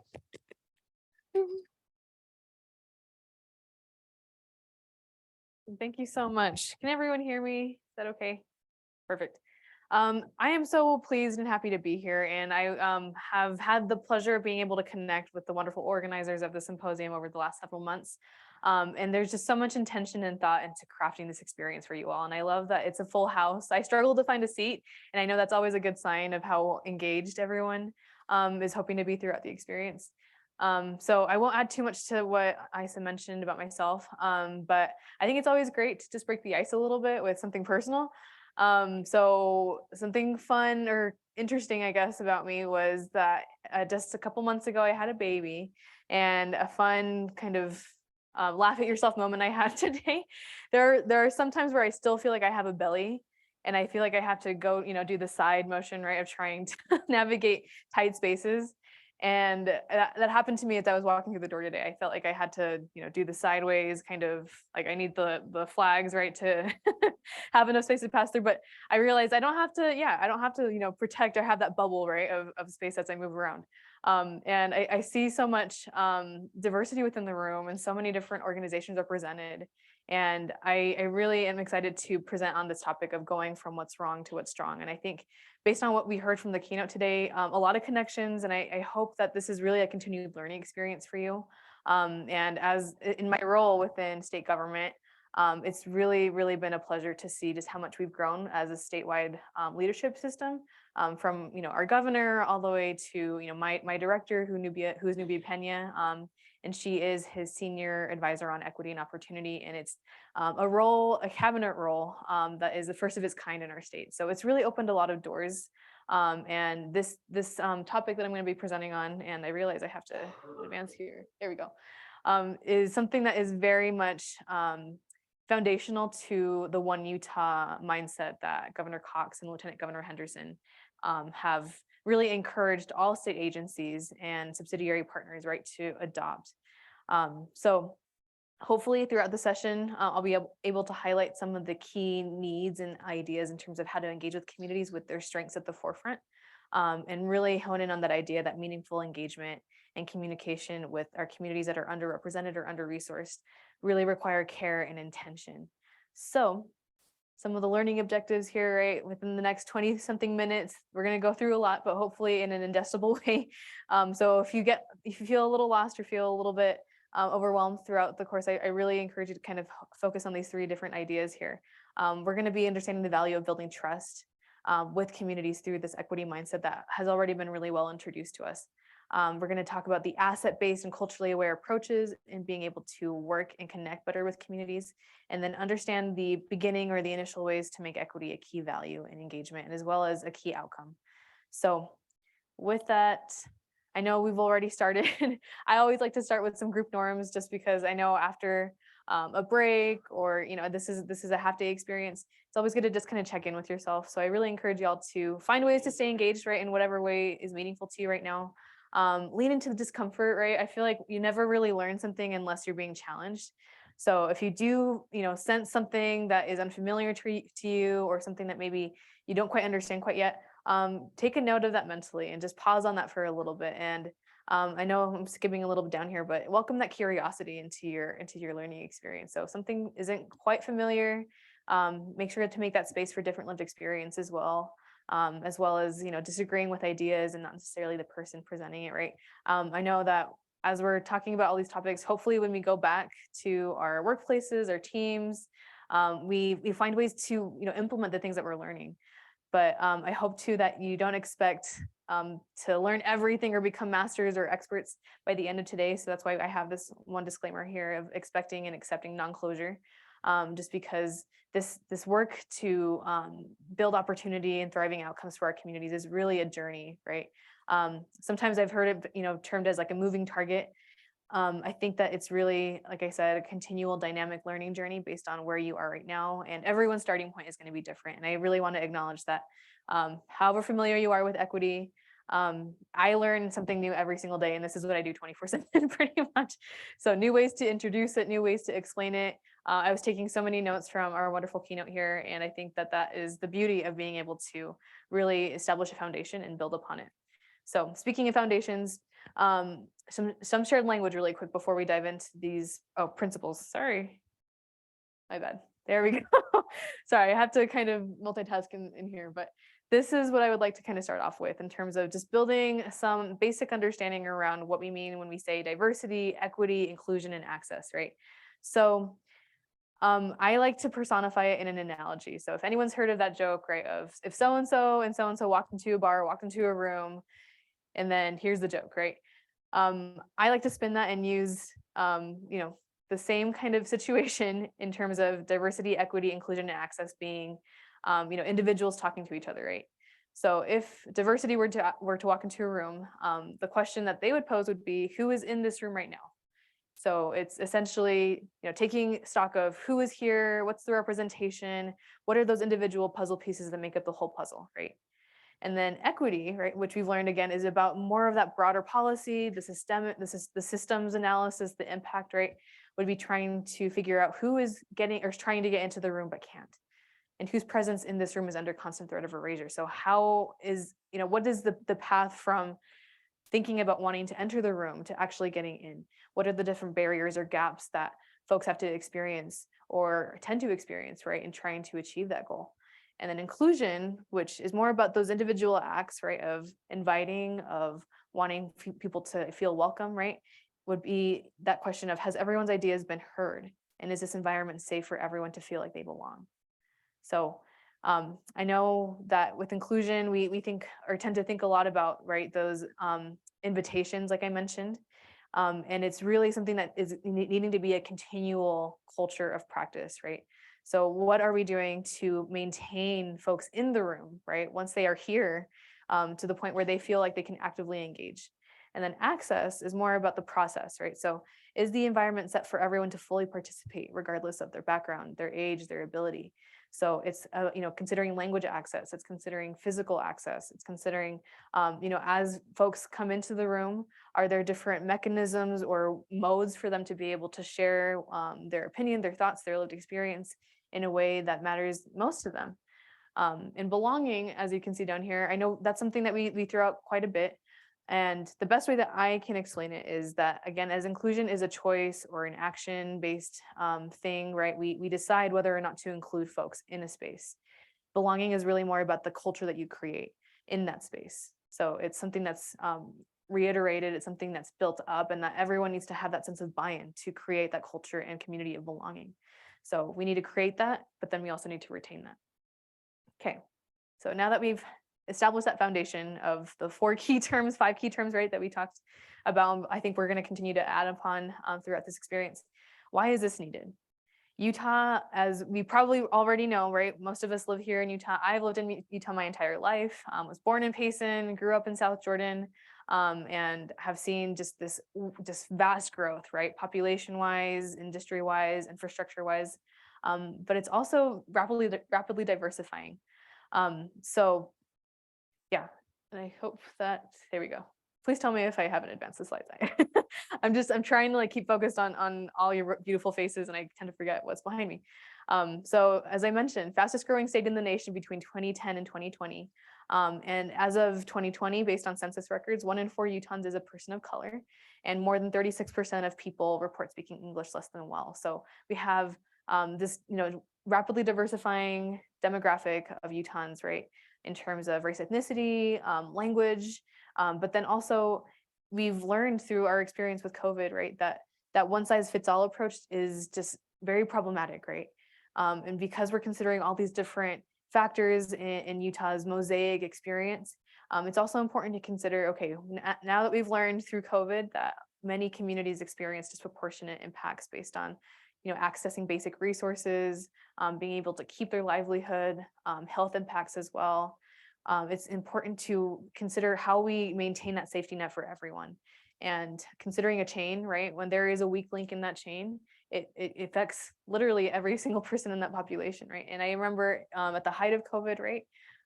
Just learning about the smallest communities, like for example, we did a lot of work with our Pacific Islander community, and specifically the Marshallese community. And although they represent a smaller portion in terms of language, in terms of population size, the mortality rate within that community was just sky high. And for it being such a small community, that was really telling to us that although prevalence maybe wasn't the best indicator for us to show action, it was really, the community impact and the understanding that, okay, the brunt of the impact is being held and borne by this small community, and that shouldn't happen, right? So we really think that equity mindsets are going to transform the way that organizations statewide, the state system overall, are really going to approach engagement in a way that's more proactive, right? So through our experience with COVID and the different consultations that we had with state agencies, we came up with this framework of engagement that covers these 6 key principles. So I'm going to go through them really quick, and I hope that folks can, there you go, thank you. Folks can maybe take a picture of this, or slides are shared later on, but I want to touch on each piece here. So first of all, embracing community members and frontline advocates as experts in their needs. And this, I think, is going to connect really well to this asset framing that we can talk about a little bit more, because something that I personally learned as well is in our different focus groups and engagements, community members knew well and very well, right, the inequities that they were experiencing and the communities, right, that they were helping face these burdens. So we didn't need to focus too much, right, on explaining, the disparities, but it was more about affirming them in their expertise around how we uplift and connect communities to resources in a way that are going to bridge those gaps.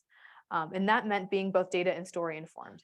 I love stories. Whenever someone is speaking, right, in class, I remember in high school, I'd be, taking notes, just kind of chugging along. And as soon as the teacher would say, "Let me tell you a story," my ears would perk up, right? And I think this is the same case in terms of engagement and really anything related to equity, right?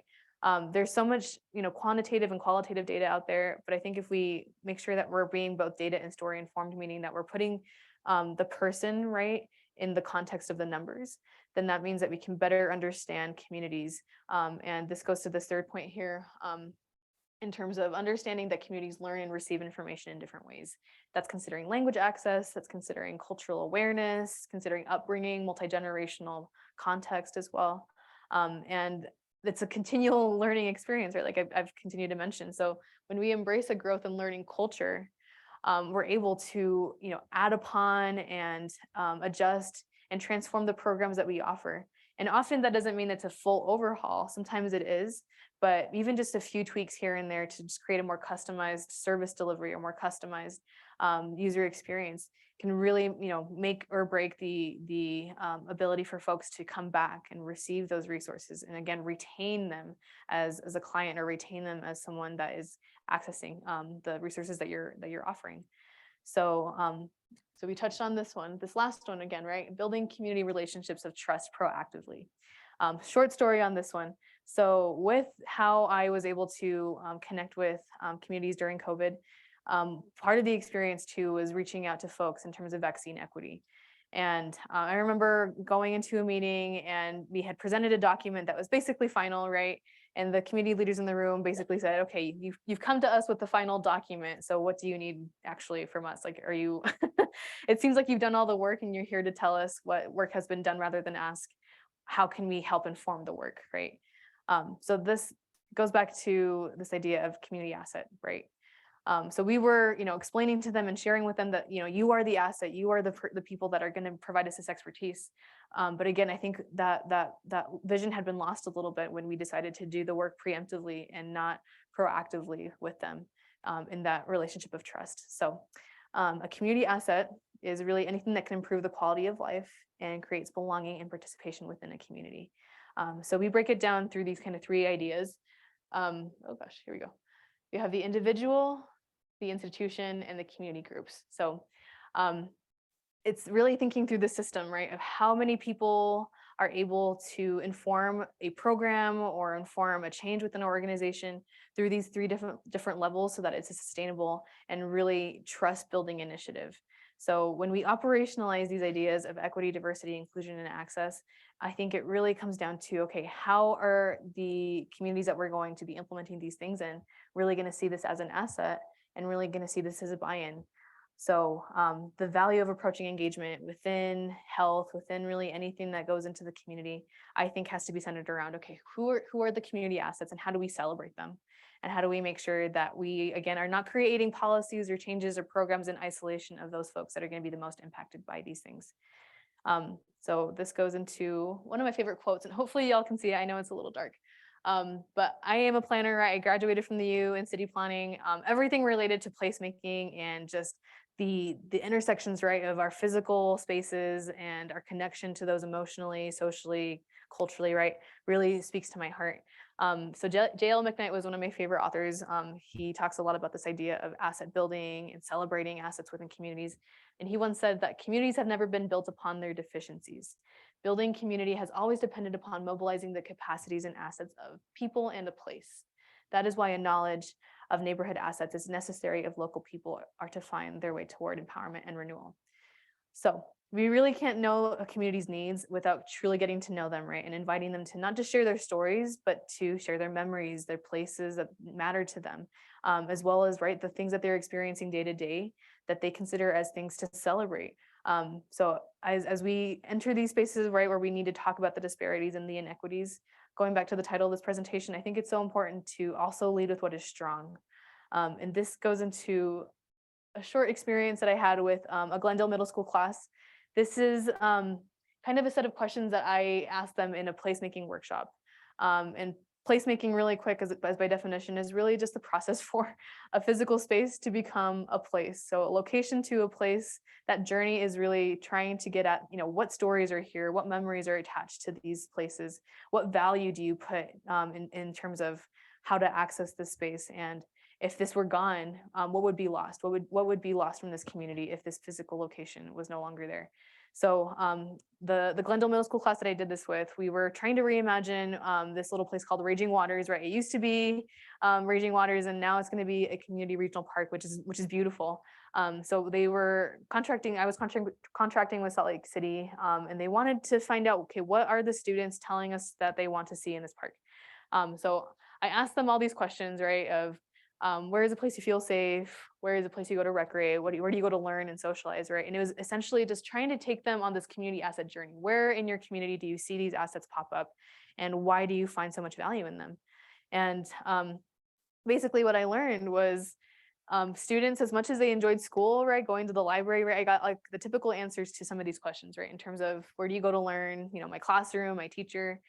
Something that surprised me that I'll never forget was a good portion of the students that I worked with actually said that the place that they go to socialize and feel safe, and a place, you know, that they went to recreate or play happened to be the Victor's Tires in Glendale.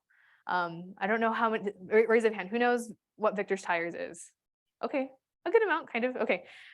So Victor of Victor's Tires is a strong proponent in his community. He is a community asset by all definition of it.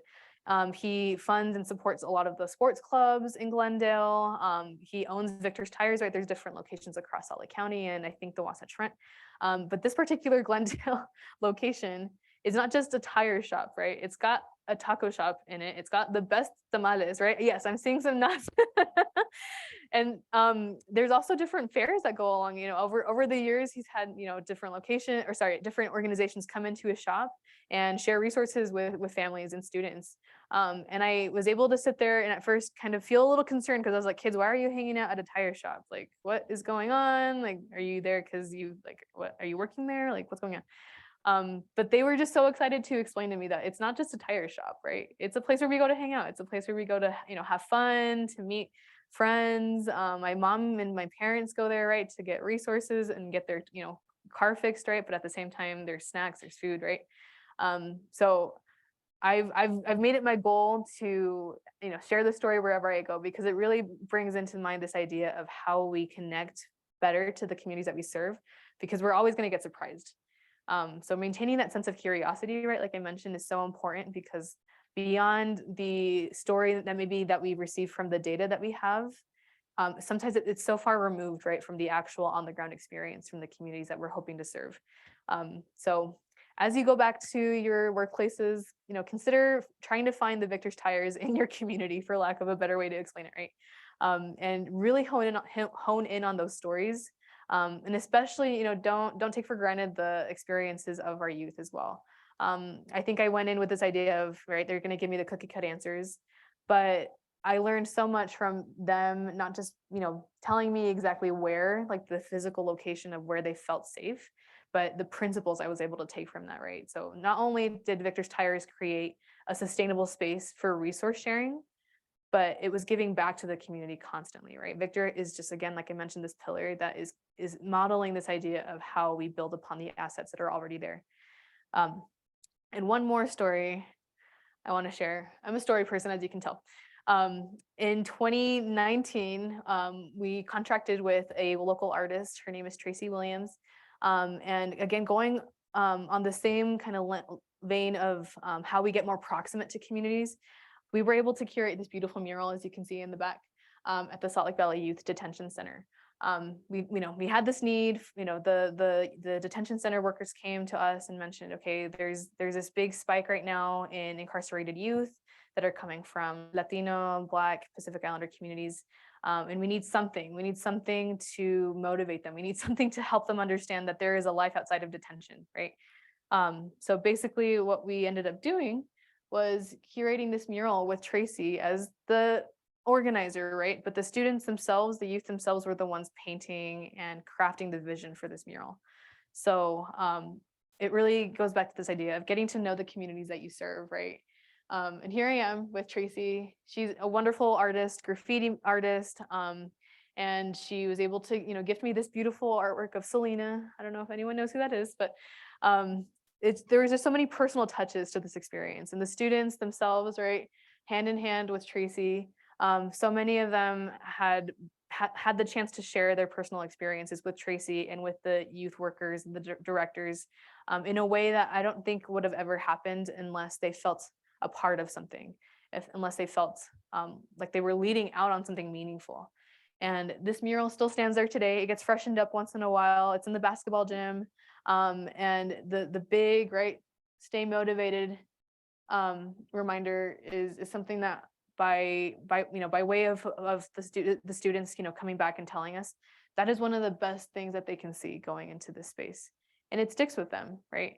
So again, getting to know the community that you serve goes so much more beyond thinking that you've engaged them by doing one event or doing one kind of implementation or interception, right, of maybe what you're thinking needs, what they need, right? And the quote, really quick as I can read it here, this is from the Committee for Assessing Meaningful Engagement in Health and Healthcare Programs and Policies. And they mentioned in a report recently that the fundamental question is not whether entities think they are engaging communities, right? So our organizations, me, myself, as maybe a part of a larger organization, it's whether communities feel engaged, right?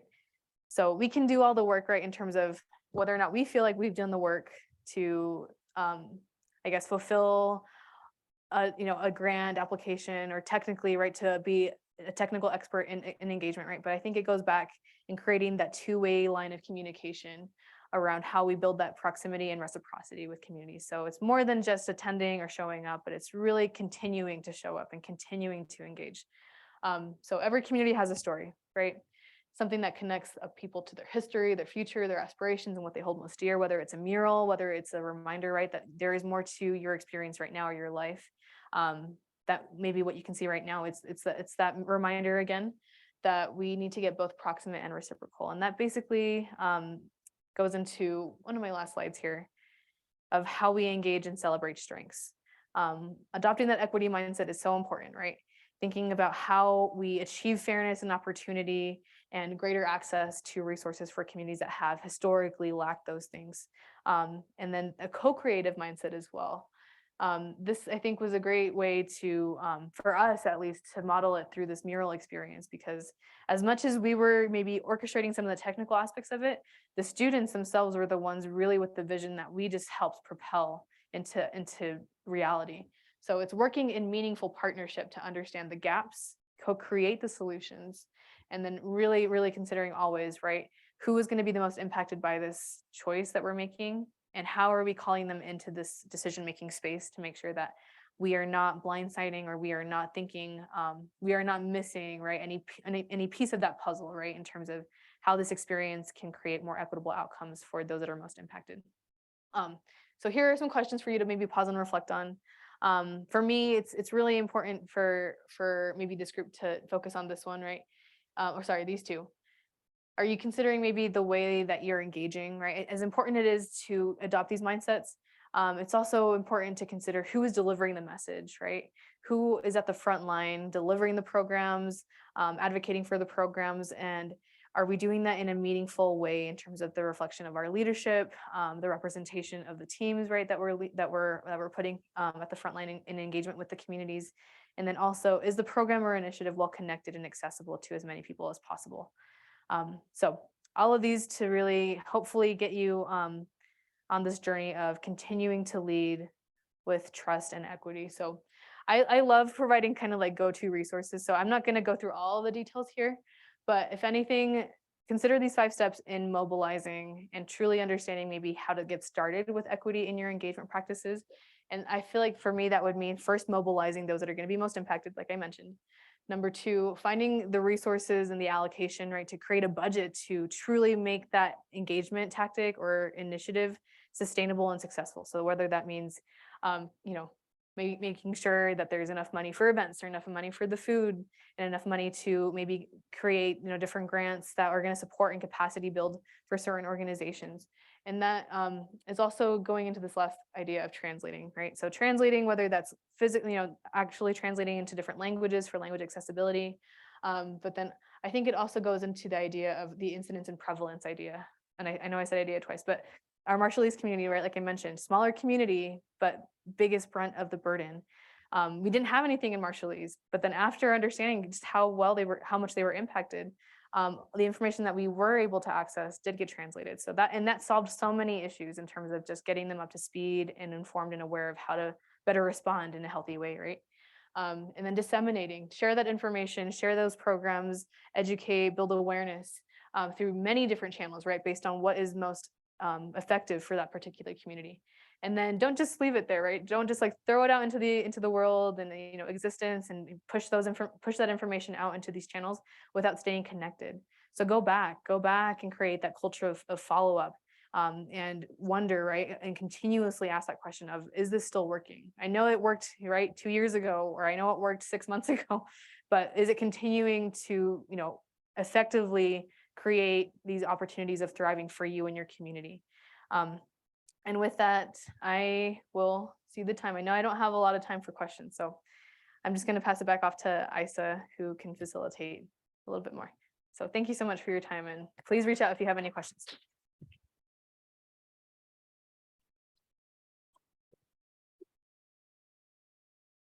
Thank you, Claudia. It took me down memory road a little bit. Through COVID, we were able to hire a Marshallese community health worker. Dante, where are you? Raise your hand. And we saw those impacts. We were able to get a community health worker to help the Marshallese community. And now we get to maintain that connection ongoing for our community. So if you need support in serving the Marshallese community, we have a connection for you. Let us know. Okay, we're going to go ahead and invite our panelists forward. Come take your place up here on our panel tables. I'm going to go ahead and do some introductions and let you know about our local panel. These are experts working in our community, living in our community, who we feel like embody this equity mindset that's been talked about. So I need to let you know of a little bit of an update. You've probably seen us advertise multiple moderators for this session, and they're all outstanding people that you know. Nubia got reassigned out of state by the governor. And then we got Adrian, who's Diversity Equity Vice President for Weber State University, who is sick today.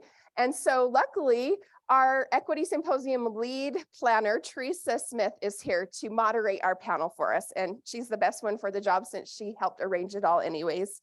So I'll tell you a little bit about Teresa. She's got her bachelor's in health education from Utah State University, and she's worked for the Davis County Health Department for 22 years. She has worked in Safe Kids Coalition, where they focused on injury prevention. She worked in WIC and led our county's breastfeeding coalition, and she's currently the coordinator for our suicide prevention grant. And like I said, she's the lead of the symposium planning committee, so we can recognize her for that as well. So Teresa will lead this panel in questions, and I'm going to introduce our panelists. So we'll start right here. We've got Fernando Caluas. He's senior pastor from the Nations for Christ Church, also known as N4C. He's been doing that for 22 years. And during the pandemic, his church started a food pantry in Clearfield that has been running for the past 2 years. He's 55 years old. He's lived in Utah for 22 years. And prior to coming to Utah, he taught high school in the Philippines. Next, we have Bettina Smith Edmondson. She's on the Layton City Council. She's a graduate of the University of Utah and holds an MBA from Weber State University. Her passion is helping others succeed, and the greatest way to do that is through education and sharing of information. Her varied experiences growing up in Layton, working in the public sector and with businesses and community leaders and policymakers and citizens throughout Utah have prepared her for her work in this role. Next, we have Karen Martin. She has a master's in public health. She's the health services director from Davis Head Start. And as a public health champion and social worker at heart, Karen has worked to collaborate and find shared vision to improve accessible services for Head Start families and build valuable partnerships with community members in Davis County. And then last on the panel is Dr. Timothy Best. He joined Davis School District in 1998 after 6 years of teaching and coaching in Granite School District. Tim has been an educator for 30 years. And outside of work, he enjoys spending time with his wife and his 3 children, who are all graduates of the Davis School District, and he has 1 grandson. So we'd like to welcome our panelists and thank them for being here.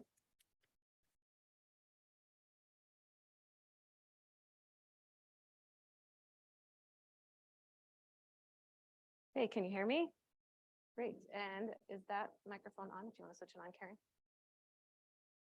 Okay, so as Isa said, I am not Nubia and I am not Adrian, and I'm sorry about that because they are some amazing experts and great examples to us in this field. But I'm here and I am grateful to hear from all of our panelists because I have seen a lot of them in action and I have felt the influence of their work. And so I'm excited to hear from them and I feel like they're friends and that we can, especially since the time that I've been communicating with them back and forth with emails. So we're going to have a conversation today. We prepared them with some questions, and so we'll kind of go through those. And so to get started, we kind of just want to hear your origin story. We want to know kind of where you came from, how you came to this work, and why you are passionate about equity and inclusion. So I'm not sure if there wants to start or if you just want to go down the line. Oh, Karen's got it. So Pastor. All right. Okay. So we are a church. We've been in existence for, actually, we're celebrating our 23 years this Sunday. You're welcome. And we're practicing that. Everybody's welcome. Anyway, yeah. During the pandemic, we were passionate on how, I know all of us are, as a church, also we were also suffering, but at the same time, instead of focusing on our need or on our difficult situation. So we decided to, what can we do to the community? And at the beginning, we started with 6 bags of groceries, and we never thought that your $150 to 200 will only go so far. But anyway, as we continue, even as we have started, we prepared 100 bags of groceries. We thought many will come because it was pandemic. Only like probably 8 to 10 people who came, and we thought, oh, nobody needs help. Until we continued pursuing it, and actually, what I did and some of our folks at church, we knock on doors on different low-income apartments or trailers, and some receive it, some rejected it, but it's okay. And now we average of in each month we average 1,000 bags of groceries, a whole cart of groceries that we give away. So yeah, and also when it comes to food distribution in our church, we welcome a different faith, different organization to help us because growing up. Personally, I had experience of kind of little poverty, and when I was hungry during my younger years, I don't care where the food will come from, whether they have political reasons or religious reasons. I don't care. I just want to be fed. So this program we have, we call it City Hope. We don't. It's not just exclusive to our church or faith. Anyone can volunteer. Anyone can help. And anyone also can come to our food distribution, and we don't ask any question. They just have to show up. So now, for some reason, God has given us favor from different organizations to supply us with all the resources that we give away every Saturday. So I'm Bettina Smith Edmondson, as Teresa's already mentioned, and I did grow up here in Utah. I was born and raised in Layton, and so how I came to the work that I'm in now really was on a whim. I didn't think about running for office or being in politics, but I saw that there was a need. And there was one woman on the council at the time. She was retiring. The rest were men, and everybody on the council was white. And being born and raised here is already a surprise to many people. And so I thought, well, I've lived in Layton my whole life, with the exception of going to college, but I can make a difference. And so I went out to do that, not really thinking too much about the political piece and what that would end up looking like. But lo and behold, here I am. And so that's how I came to city council work that I'm on. But I have done a lot in my past.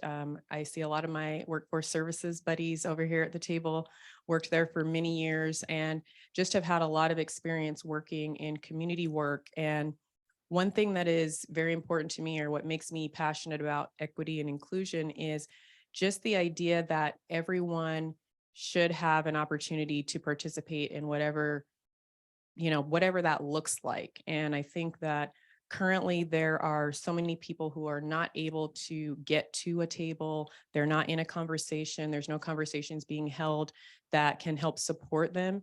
And so it's my endeavor to make sure that people have that opportunity. They have the access. They have a seat at the table, whether they're bringing their own chair or not, that the conversation is inclusive of them, because we're all here and there's room for all of us. And so it's my, my passion, my desire to make sure that those spaces are available for all of us, not just those who perhaps are in the majority. So that's a little bit about what I'm here for, and I'll pass it on because I'm sure we have a lot more to talk about. So my name is Karen Martin. I have also lived in Davis County my whole life. I was born and raised here. And I currently reside in Davis County. So I feel like that's where my passion comes from. My children attend Davis School District. I have grandchildren here now. So just doing the work that naturally comes with inclusion and making sure, like Bettina said, that everybody has a voice at the table. I also wanted to mention that I started working at Davis Head Start about 16 years ago. And starting, like Isa said, as a social worker, that's where my heart really is, but really transitioning a lot of the work that I do towards equity and ensuring that, we have the services available, that we have access for everybody. So that's a little bit about me. Thank you. Good morning, everyone. Thanks for having us, first of all, and thanks for making time out of your busy days to join us. I'd like to say booze hoo, and if you could repeat that back, booze hoo. Good. So that's a word in my native tongue of Chippewa, and y'all are very trusting because you know what that means. It just means welcome. So booze hoo. I wrote a I am from poem that and I didn't use the chat, the open AI software that's in the news lately. So this is from me. It kind of summarizes where I'm from. I am from winds that blow across scarred memories. I am from Great Lakes that reap great things. I am from people who lost all. I am from trails that have shed tears. I am from people who saw beyond. I am from an upbringing that encourages overcoming. I am from you can do hard things. I am from proving me right, not proving one wrong. I am from learning as a passport to our future. I am from hate in your heart will consume you too. I am from loving your enemies as your neighbor. I am from a family of millions. I am from if a student does not learn the way I teach, I will teach the way they learn. I am from creating culturally safe spaces. I am from live life to its fullest, find commonality, and be humble and kind. I am Tim, I am Chippewa. So I was born many moons ago on a reservation in the Great Lakes area, Chippewa, which is Ojibwa, Anishinaabe tribe nation up there. And what drew me to equity in a nutshell was I was taken out of that home due to physical abuse, mental abuse, sexual abuse. So I'm a survivor of that. I look to, I use those horrific things that happened to me as a positive rather than the negative. I could use that as an excuse and that this is why I am this way. And you hear sometimes that people are, in front of a judge saying, well, it happened to me. That's why I imposed this upon another young individual. I always knew I wanted to help kids to be all they could be and to give them all equal opportunities. And I lived in a foster agency, an adoption home in Illinois. My parents adopted me and we moved to the heartland of the USA in good old Kansas. I'm a Kansas Jayhawk, and then we moved out here with my girlfriend at the time, became my fiance, and now she's my wife. And so we've been here for about 31 years, and always been drawn to equity. It's something that's I'm very passionate about. Great, thank you. Okay, so we've heard about why you came to the work, and we just want to know a little bit more about how you do it. So the question is, how do you create community connections and build bridges with the community? And I know that each one of you have done it, so I just want to hear some of your experiences and how you feel like that's done.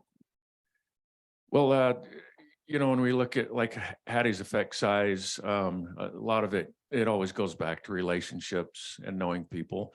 The example I will use today is just the relationship that we have with, as a member of the Davis School District, the relationship that we have with the Davis County Health Department.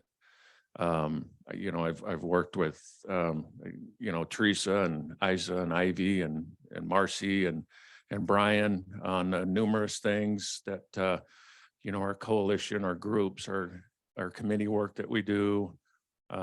Marcy Clark and I worked on a Healthy Body, Healthy Mind program in our elementary schools, cancer control grant, and I hate to say COVID, but we were meeting a lot, behind the scenes. At one point in time, we had weekly meetings on COVID and how we would manage this pandemic in our schools and whatnot. So just creating those relationships with the Davis County Health Department has allowed us to do like a height and weight study in our elementary schools, which I wouldn't have allowed, except I knew that we could trust the county health department and what they would do with that student data and information. So to me, it just boils down to relationships. If I didn't know the great people at the Davis County Health Department, all those things I mentioned, probably wouldn't happen with our, the level of involvement that we have and what we've done with those, that committee work has been so beneficial, not just to our students in our school district, but to our communities. Yeah, I would echo that. Davis Head Start is part of the school district. And so even that collaboration helps us do the work that we do. But also I would say the same thing, the Davis County Health Department is part of that bridge that connects us all. I know Isa shared some of the comments she got when she told people about this Equity Symposium. I had a little bit of opposite responses, like that is so cool that a health department is doing this work. So kudos to them and for bringing everybody together, but definitely the relationships that's natural with Davis Head Start. We get out in the community, we try to build those relationships to include all our stakeholders, but our families are part of those stakeholders. And so including our families, including the community, including, the agencies, everybody working together collectively, but also continuously. A lot of times you get into this work and you say, okay, we're going to do this Equity Symposium and it's going to be great and we're going to hear great things, but then what? So just continuing to bring everybody together and do the work collectively. You can't do it alone. So it takes a whole community to really be invested. Yeah. So when I saw this question, I had some thoughts immediately, but I just wanted to remind everyone of what community is, because we throw a lot of terms around and we say things and we think we know, and we're like, yes, I get it. I hear it all the time. But according to Webster, community is a group of people with a common characteristic or interest living together within a larger society. And so your community is broad. It can be as small as you want, as large as you want. And what I think of when I think of creating community personally, as both the prior speakers have said, is about relationship. And so what I do to create community is I talk to people. I get to know people. I let them talk to me. I let them ask questions. I tell people I'm an open book. You have a question, let's talk about it. And when you do that, you become more relational. When you're relational, that's when you can find commonalities, and that's when you become human to someone else. They become human to you, and you're able to humanize each other. And when you do that, it changes the whole dynamic of what you're trying to do. You know, we have a lot of situations we see on TV. Things are happening all the time, and it's crazy. And it's very easy to say, oh, that's horrible that this happened. And you sympathize for like a minute. But if you have created relationship, if you have humanized someone, then that becomes more internal to you. And it's not going to just be this fleeting tragedy that took place, but you're going to think more intently. How did that happen? How can I help that to not happen in my community or in my space? So relationship is so key. But in order for you to be relational, you know, I'm not going to go into faith too much, but he who's going to have friends must show himself friendly. And the only way you can do that is by talking to people, speaking, wanting to learn more, and understanding where someone comes from, and really being open to that. And so that's how I create community. And that's how I build bridges, you know, within different groups of people, different communities, is by getting to know someone and really allowing them into my space. Okay. Forgive me on saying this one. When I was invited to be part of the symposium, I'm not really into technical, like around the word equity. Actually, just like the examples that was said earlier, I thought it's about money or something like that. But now it really educated me, and I did some research a little bit before coming here. So basically, what we're discussing here, we're already doing it. At least personally, I've been doing this. I didn't know that that I'm passionate when it comes to this area, and our food distribution is different from different food distributions that I've visited. Sometimes they're just a number, but for us, whenever they come to our food distribution, we make sure that we feed them.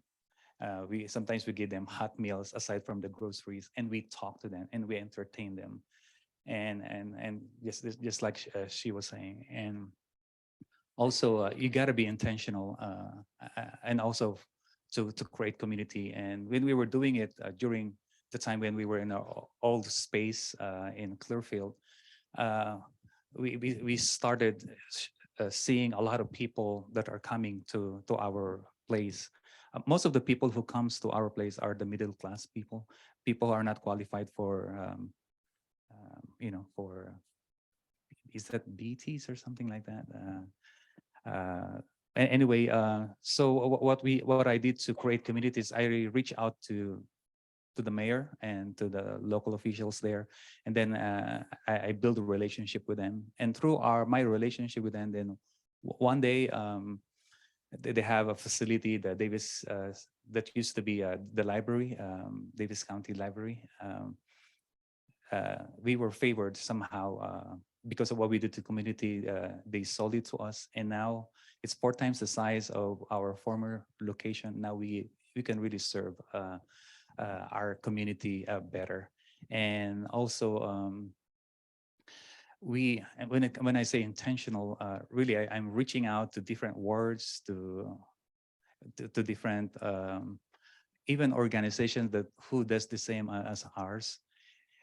Whenever they have extra, we get them, kind of like that. So I try my best to build community with them, even if sometimes what they give me is I don't like, kind of like that. I take it anyways because I want to keep the relationship. So again, I think it's the intentional, like whether you need to sacrifice or you need to work around it so that to keep the relationship going. Awesome.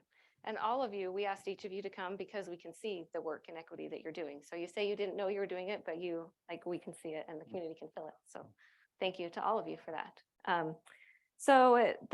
You already kind of alluded to this next question, but if you have anything else to add, the next question was, in your experience, what is the key to cultivating inclusive communities? And you might have already alluded to somebody if you have anything else to add to that. What is the key to cultivating an inclusive community? I think I already said what, yeah.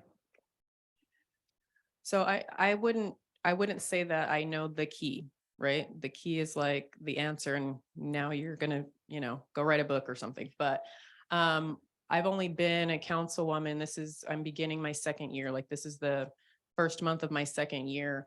And what I've noticed is very important, has been very key, is simple representation.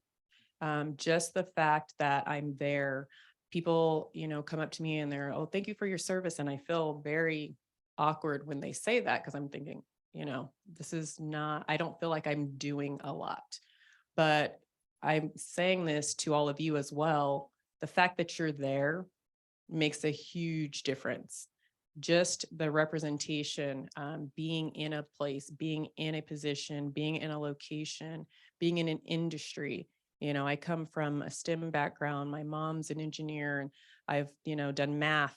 I love math, and all of the kids I used to tutor are like, you're crazy. But math, being a woman in that type of a field, wherever you are, the fact that you're there makes a difference. And so if you show up every day, you do your best every day with whatever it is you're doing, that representation is important. And so being in a space, to me, makes a lot of difference, whether you think you're making a difference or not. I have written down here that diversity is normal, but it's not necessarily normalized. And I think that's something that we need to work towards, is normalizing diversity. We're all different. We come from many different backgrounds, but seeing people who don't look like you, seeing people who speak differently than you, who've learned differently than you, who have different abilities than you, that helps to normalize the space so that it's not an exception all the time. It's sometimes good to be exceptional, but you don't want to always be the exception. And so that representation, to me, is one of the keys to creating an inclusive community, because then when you walk in the room, it's not like this big surprise, like, oh my gosh, look at this person who's different than me. It becomes a part of the fabric of the community. And that is where you can start to break down some of those barriers that are institutionalized, because you have, again, more people at a table, more ideas, more thoughts. And as I've said many times, you may come to the same conclusion, but when you have more ideas to get to that conclusion, then you feel better about the decision that's being made.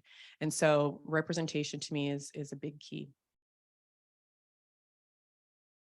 I love that. I was going to say the same thing. Representation is so important, especially in this community that we're in.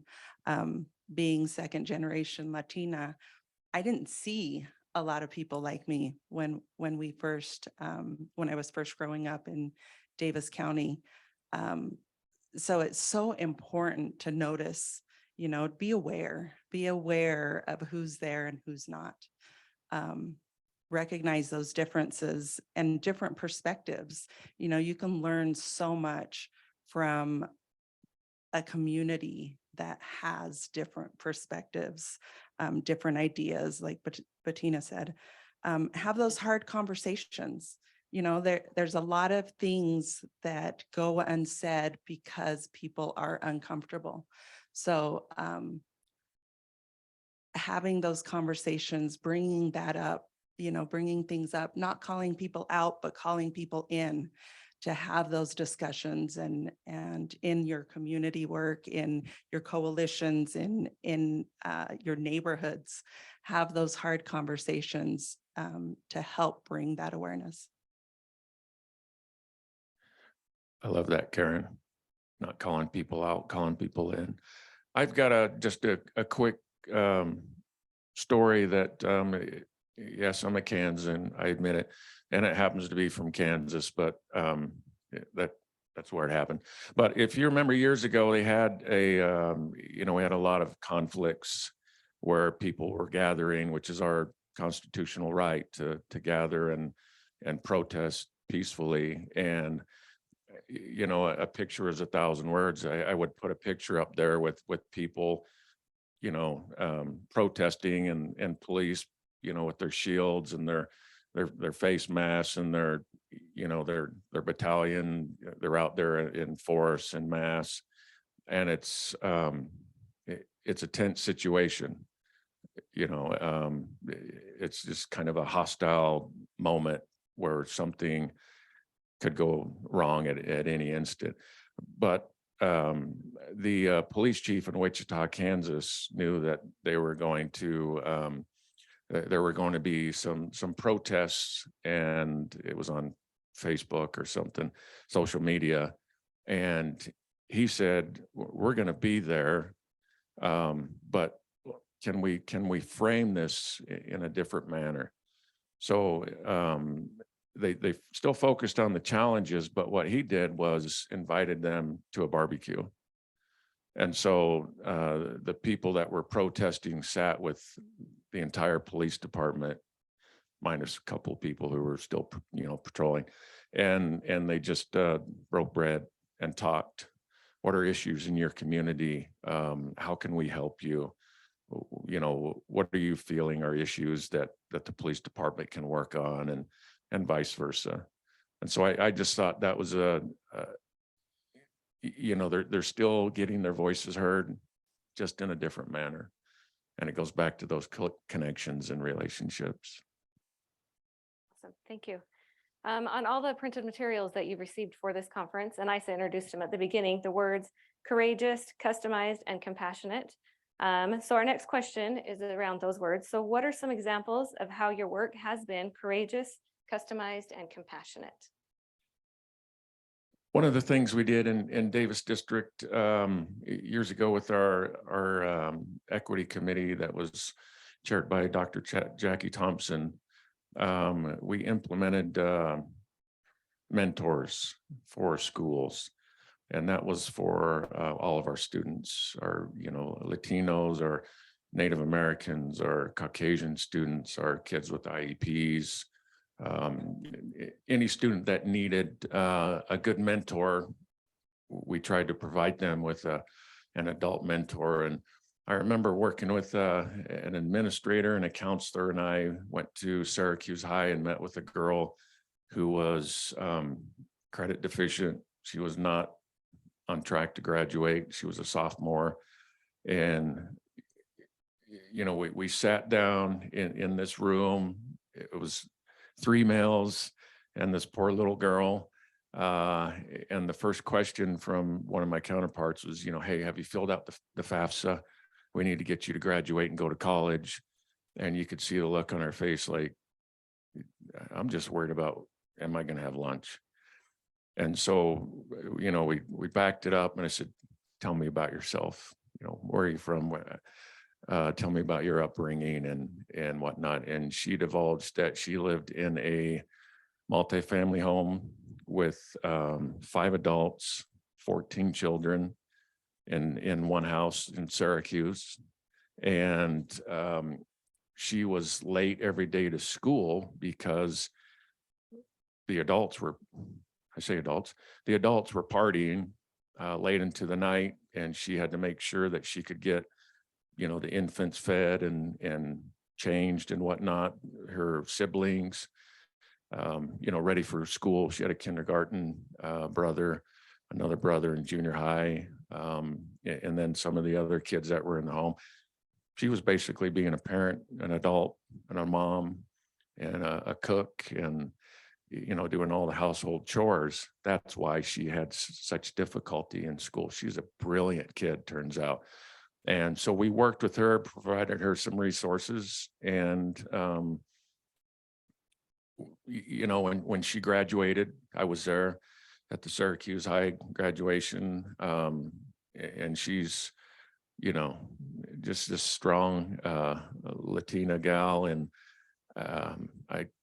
I cried like a baby.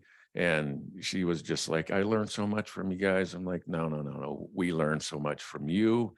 And she's in nursing school at Snow College, I believe. She actually turned it around, graduated in her senior year. She had a 4.0 grade average, just because of the things that we could do. But that kind of set the tone. That was our first year of the mentoring program. And, it was a great learning experience for us as adults, because sometimes we think, yeah, we know what we're doing. But she taught us that we didn't. And so we changed.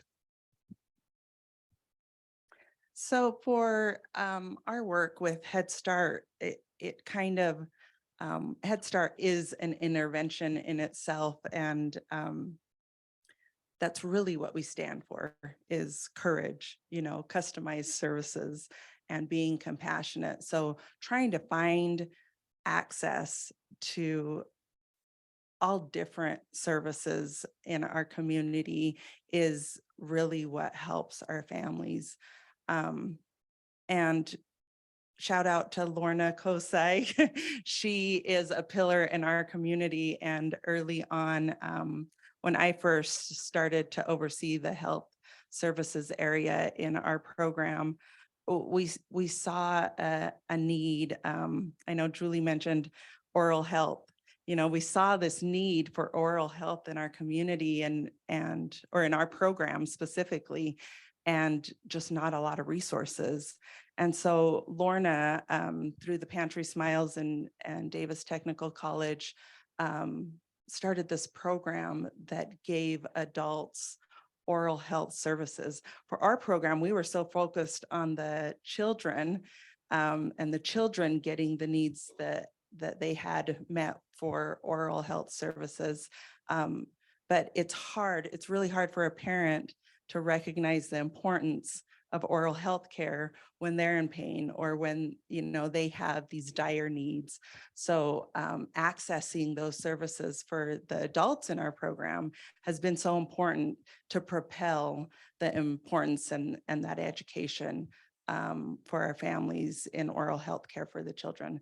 So I mean, things like that, where we're individualizing for our families and trying to figure out what it is that this community needs. I know Claudia talked about asking the community members, what is it that you need or can't access, or just what are your focuses? I love that the health department put together these focus groups, in the last couple years and really ask the community, what are you seeing? Without making these strategic plans and organizing all these different things, let's ask our community, let's ask our program, let's ask those that are really being impacted what it is that they need. So I don't have as concrete of examples, because in what I do, it's less about I've done this, and it's more about supporting, the city and the citizens. But what I find is most important is helping to empower people, to give them the courage to speak up, to speak out, and to say something. What I've seen, and this may be going into the next question, so I'm sorry if I cover both, but there are a lot of people, not just in our county, but in our state, who represent let me rephrase this. The loudest messages that we hear are not the majority. And that's something that I see and hear often when I'm out talking to people, or I'm in, a committee meeting or whatever it is, that there are a lot of people who have feelings and thoughts about equity, about inclusion, about diversity, all of the things, but they lack the ability or the courage to speak up. And so that's something that I try to focus on, is helping people understand that your voice is important. It needs to be heard. You don't have to become an activist. You don't have to take on a label of sorts, but your idea, your thought, your voice is important. And it takes courage to do things that are right. And that's not easy to do when there are so many other loud voices telling you that, it's not right. And so I think that, to me, is probably one of the larger things that we have to deal with as far as courage goes, is to speak up when we see something, when something is happening that's not correct, when someone is saying something that's false, is to have the courage to stand up for that. And in this work that we're all in and we're talking about today, you can't really do this work if you don't have compassion. And I think that's another piece to that, is having the compassion enough to care about somebody else's feelings, somebody else's thoughts, somebody else's experience, and operating with compassion is really the only way that we're going to be able to move forward. And I think those two pieces, courage and compassion, will help us get to the customization, because you're not going to care about that if you don't have the compassion and if you don't have the courage to speak up. And so I think those three kind of work together. As the keynote speaker mentioned earlier, that we have to foster change in thinking and in our thought process and speaking and the perspectives that are out there. When it comes to equity, if we don't operate under those guises, under that compassion, then we're not going to be able to make change. And so that's as much as I can go on that one right now, but that's all I have. Great. Okay, to answer the question, examples how your work has been courageous. The ministry that we do, or our food distribution, it may look free, but it's so expensive. And unlike other organizations, we don't receive any grants. All the expenses they incur while we're doing this is a very expensive one. Especially right now, we're doing construction, remodeling of the first, level of our church. It takes $1 million somehow to finish that, because the building is not per code, kind of like that. So we needed to redo everything. But we can't afford to stop our food distribution, even though it's so expensive. That's why it's courageous. And we're kind of like a grocery store that we run it every day, almost every day, Tuesday through Friday. We sort food, and all those things. And these people who comes to our church, they are volunteers. We don't know if there are people who will come who will help us, but whether there are people who will come or not, me and my wife and two faithful ones will always be there to do the job, to make it ready when distribution comes on Saturday, because we average like around 300 people or 300 families who comes every Saturday, and we have to be organized to distribute that within an hour. So customize. As you can see, I'm a Filipino, and I put my own flavor. If you happen to decide one day you want to volunteer on our food distribution, you will have a taste of some of our food that we serve to our volunteers. And I believe how we serve the community, it reflects also how I live my life, because I grew up in a marketplace. I grew up selling shoes or selling things and selling whatever in the marketplace. Somehow that kind of giving food to the community, it comes from the nature that I've been doing since I was young. So I guess I answered the questions. Customize and compassionate. I'll explain that, see for yourself. Go to one of our Saturdays on our food distribution, load some food, and you will see this when you see the smile and the relief from their faces whenever they get those. You'll see the compassionate in action. So I invite you, if you have time, come and see for yourself. Awesome. And I've been to his event before, and I've worked with his wife, and all the work that goes into that to make it flow so smoothly that day is awesome. And I have tasted the customized food, and it is delicious. So I encourage you to go. Okay, so this other question, I was gonna just break up a little bit. We just want to know some of the lessons that you've learned in doing this work. It could be individual, it could be organizational, or community-wide. So what are some of the lessons that you've learned in the years of doing this? The speaker earlier, I like what she was saying. She loves stories, and I want to share one story. There was one time while we were doing food distribution, there is one guy, I thought like something wrong with this person, or he has a mental issue or something. He just came, it's like staring the wall and then just goes straight up. And he doesn't even need food. He just saw the crowd and he just went there. And to cut the story short, he's now one of our faithful volunteers at church, and is doing what we are now doing. And not just him, a lot of people who used to get some food, and now they're the one who's giving food to people. So I think I love that, when from people who are in need becomes who provide the needs to the people that are in need. So.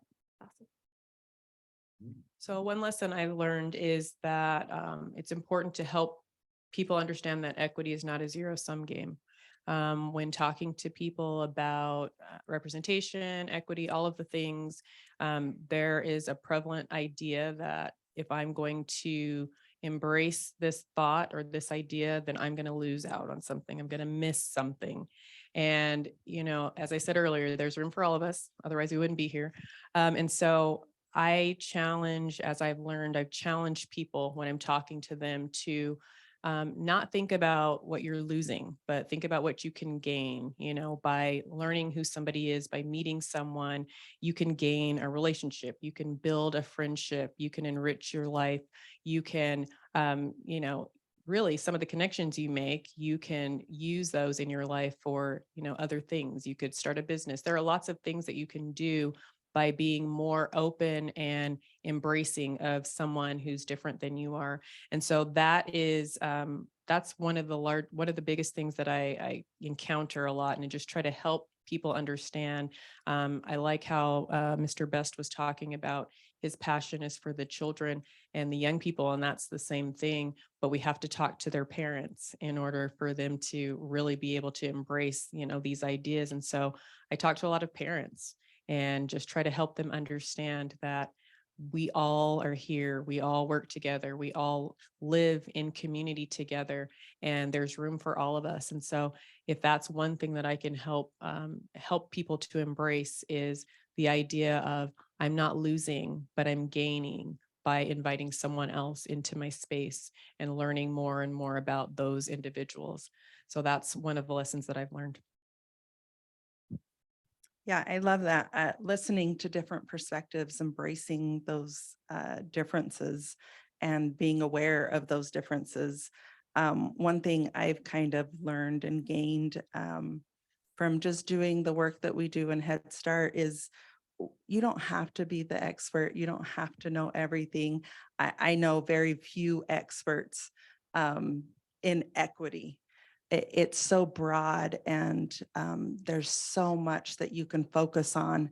But the key really is to have that growth mindset, to continue to learn, to educate yourself, to explore different aspects of equity, and really do your homework and talk to people, you know, who may not be experts either, but collectively you come to these different ideas, and you start to transform, you know, how other people think through that conversation, through learning, through trying to get more information and gain that knowledge. So I've learned a lot of things in the journey. One thing in particular is to, you know, I think Dr. Sweetland and Claudia talked earlier about meeting them where they're at. And sometimes, you know, it's a two-way bridge. Sometimes you don't have to go very far to lead somebody by the hand. Sometimes they're, you know, farther along and they can lead you. Sometimes you have to go all the way across the bridge to meet people. But we're all, you know, on that continuum. You're not going to find, maybe you do, like a, you know, like the we've never seen a snowflake that looks the same, and then some scientist is like, yeah, actually we have, here's the two pictures. And but on that equity continuum, everybody's going to be in a different space because of where they've grown up and where they are. It's that repeated exposure. But I always say, you know, persuade by reason and motivate through emotion. So when you can tell people, you know, like our keynote speaker said, here's how you can frame this conversation so people understand why such, you know, something may be hurtful, or this is the impact it's having on people. Because just because something doesn't offend you doesn't mean it doesn't offend someone else. Case in point was the Bountiful Bountiful Braves, and we changed the name to the Red Hawks. And you know that there was a little bit of a firestorm at the time. You know, I'll always be a Bountiful Brave, and well, you can still continue to be a Brave, but we're the Bountiful Red Hawks right now. And that was just one thing that you know, our former superintendent Reed Newey helped lead the change on that. And you know, Davis districts, we've taken some shots, you know, in the past couple of years in the news, but we're a darn good district, one of the best in the country. And we've got great staff, we've got great teachers, great leaders. Our new superintendent, Dr. Dan Linford's going to continue to lead Davis district to do great things. And we know we've got some things that we need to change. And when you know better, you do better. So you've already kind of mentioned some of these, but the second half of the last question, I just want to hear any successes that you want to share that could be, like, again, individual or organizational or community-wide. So any successes that we can hear about. Sure. So I would just say the collaborations that we have in our county are a huge success, you know, and that's not anything I accredit to myself, but definitely collectively we do great work together. And the key is you obviously can't do it all by yourself, and it's hard to move the culture and bring that awareness by yourself. So definitely the collaborations that we have here in Davis County with the school district, with the health department, with all the different organizations and agencies that are at the table. And we're continuously trying to bring more perspectives to the table and, you know, broaden those ideas and do the work together. I think one of the successes also is that we're here.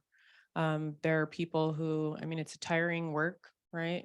But we're not tired to the point where we're going to give up. And so I think that's a success, and that there are more people who keep coming, more people who want to participate, more people who want to see things get better, more people who have not given up, who have said, yes, this is important. And I want to take the charge. I want to share that. I want to tell somebody else about it. And there are so many things happening in our state right now. But there are people who want to be a part. They want to be a part of something great. They want to be a part of a positive change and change in a positive direction. And so I am energized when I hear that, when I see that, when I meet new people who want to do something new, who want to help out, who want to participate. And I think that's a success that we've not given up. We've not said, you know, forget it, it's not working, because it is working. There are changes. They may not be humongous changes, you know, that you can wave a huge banner about, but change happens a little bit at a time. And as we keep going, we keep moving forward, things are going to continue to get better. And we can only expect, you know, the best is coming as long as we continue in the work that we're doing today. Last December, when we gave away new toys to kids, while I was looking at different organizations who joined us to give away those toys, and, you know, alongside with the food, I've never seen such happiness that in the eyes of people, not only those people who receive those gifts, but also different organizations. They come alive, like, and I'm saying, what we do, it's more than what we give to the people who are in need. There's life that is going on while those things are happening. So I felt alive. I felt good, and everybody feels good about it. So if I may quote a verse, I'm sorry, I'm a pastor. Ephesians 2:10, the Bible says, "For we are God's workmanship." That's our identity, created in Christ Jesus to do good works, which He prepared for us in advance for us to do. So all of us are wired to do something. All of us are wired to do this. Then whenever we accomplish that, there's some kind of fulfillment that resonates through us, that transfers to other people and becomes a beautiful community.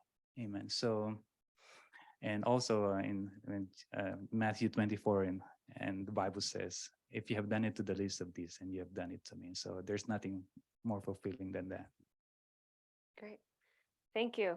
So I told you they were amazing at the beginning, and you can see why that we have asked them to come and share some of their experiences with us. And we just want to thank you, Pastor Fernando, Bettina, Karen, and Tim, for taking your time and sharing your experiences and examples with us.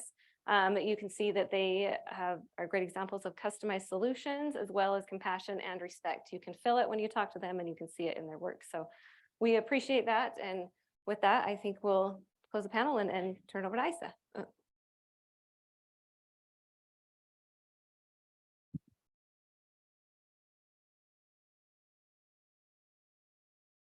Thank you so much, panelists. It reminded me of something. So as Bettina talked about what is community, made me think about one of my communities. I live on a street called Cannon Drive, and it's an awesome place. All my staff know like how much it means to me. And about 3 years ago, in my neighborhood, there's a lot of members of the Church of Jesus Christ of Latter-day Saints. And about 3 years ago, the congregation boundary changed and split the street right down the middle. And maybe some people aren't impacted by that, but it was sort of like a dagger in my heart to divide Cannon Drive. So this work is really important to me professionally, but it's really important to me personally, and hopefully it's sunk into my heart. And so I thought, I cannot let this street be divided. What can I do? So we were able to have a street party, Cannon Drive street party. It's not like we never did those in the past, we have, but it's just more intentional now. We had potluck, played some games. At one time, our street had 3 neighbors moving all at the same time. So we did a big farewell party for them because we wanted them to know we love them, we'll miss them. Their Cannon Drive neighbors are always going to be there for them. These last few months, we've had lots of babies. Everyone's having a baby. So we had a Cannon Drive baby shower so that everyone on the street matters, is part of that community, knows that, it doesn't matter where a faith congregation line is, because we're Cannon Drive and we're a community. When I asked Bettina to do this back in July, and we'd never met, so this was all through email, she said she'd put it on her schedule, but she said she'd like to discuss anticipated plans for the future after the symposium ends. And so it actually seemed like that's something you all might be interested in. So I did want to share a little bit about that. Let me go to the next slide. Okay. As I mentioned earlier, Davis for Health is our health improvement collaborative, and we've been meeting for many, many years, and I see many friendly faces. I know many of you have been part of it, but I also see a lot of faces that I have never seen before. I haven't met you yet, and we'd love for you to be part of Davis for Health in whatever way works for you. But over these next few months, Davis for Health partners and the health department are working on gathering all of our equity data, compiling these equity assessments that have been underway, and we'll be presenting a community health assessment that will be available in May. So a very important date for this equity work is May 17th. That's a day we bring our steering committee together for a luncheon, and we see what the data says, and we talk about what priorities do we want to strategically align around, and how is equity part of this work that we want to do together collectively, because none of us can do it alone. So I invite you to join us on May 17th in your conference evaluation. You'll be able to let us know if you want an invite to that meeting. Those of you who are already part of Davis for Health, you'll get the calendar invite. And then after that May meeting, the rest of 2023, we will work with partners to develop that strategic plan. What are those strategies? Which agencies are taking responsibility? What are we hoping to impact? And what will that look like? So Usually that work takes place in all of the collaborations that already exist. And if we need to create another work group, we can. But those are community-led plans that then get brought together. There's 2 other events coming up also in February. So on February 23rd, we have a Utah Healthy Places Index webinar. It's over a lunch hour, 12 to 1, it's virtual. And the Utah Healthy Places Index is an equity data tool, and it helps provide local communities a way to think about how they can move from data to action, what that data is saying about their community, and gives them some policy recommendations. So if that sounds like something you're interested in, Casey, will you raise your hand? Casey's here with some flyers. She's got the information if you would like that. We'll also send it out through our Davis for Health listserv and probably in the follow-up email. Marcy's very good at follow-up emails with the links to all recordings, all slides, all events. So you guys all look like you're not worried you're gonna miss anything because you know you won't. We also have on February 28th, we have our Community Health Improvement Celebration. It's an annual celebration. We've been doing annual celebrations for 9 years now. And so many of you are invited, many of you are coming. But that's when we really celebrate the successes of all of our partners, what we're doing together. We highlight some unique things that have happened over the last year. And so if you haven't been a part of that in the past, we'd love to invite you to participate with us in that as well. And feel free to come up and ask questions to me after. I'm happy we can chat if you have a few minutes. I noticed that both of our presenters talked about mindsets, and I hope you don't mind if I bring another mindset guru into this conversation. I don't know how many of you know Ryan Goffredson, but he teaches about horizontal development and vertical development. So today was probably a bit of a horizontal development opportunity. You may have gained some knowledge and some skills. You may have some ideas about what you can do as a result of what you heard today. But when it comes to improving equity, more importantly than what we learn and what we do is who we are when we show up to do the work. And that requires vertical development. Vertical development is a process of upgrading our internal operating system. So how do we embody an equity approach? That is what will help us to be successful in impacting equity outcomes. It will require that we level up. And it really is our approach and who we are when we show up that will ultimately drive whether we're going to be effective or not. And I know we can do this. We can do it in a Davis County way where we can we can serve residents and also have community leader support while we do that. We want to just end with some thank yous. I want to thank our planning committee, Teresa, who was moderating this panel, Selena Diaz. Selena, will you raise your hand? Travis Olson, raise your hand, and Marcy Clark. Let's give them a round of applause. Thank you so much.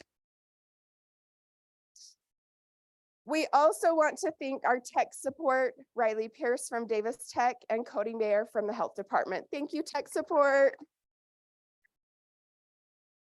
I think it's gone as flawlessly as could be imagined. So thank you so much. I want to extend another thank you to all of our speakers and presenters. We are lucky to have the quality of people who are willing to show up for this and be part of it. So let's give them another hand.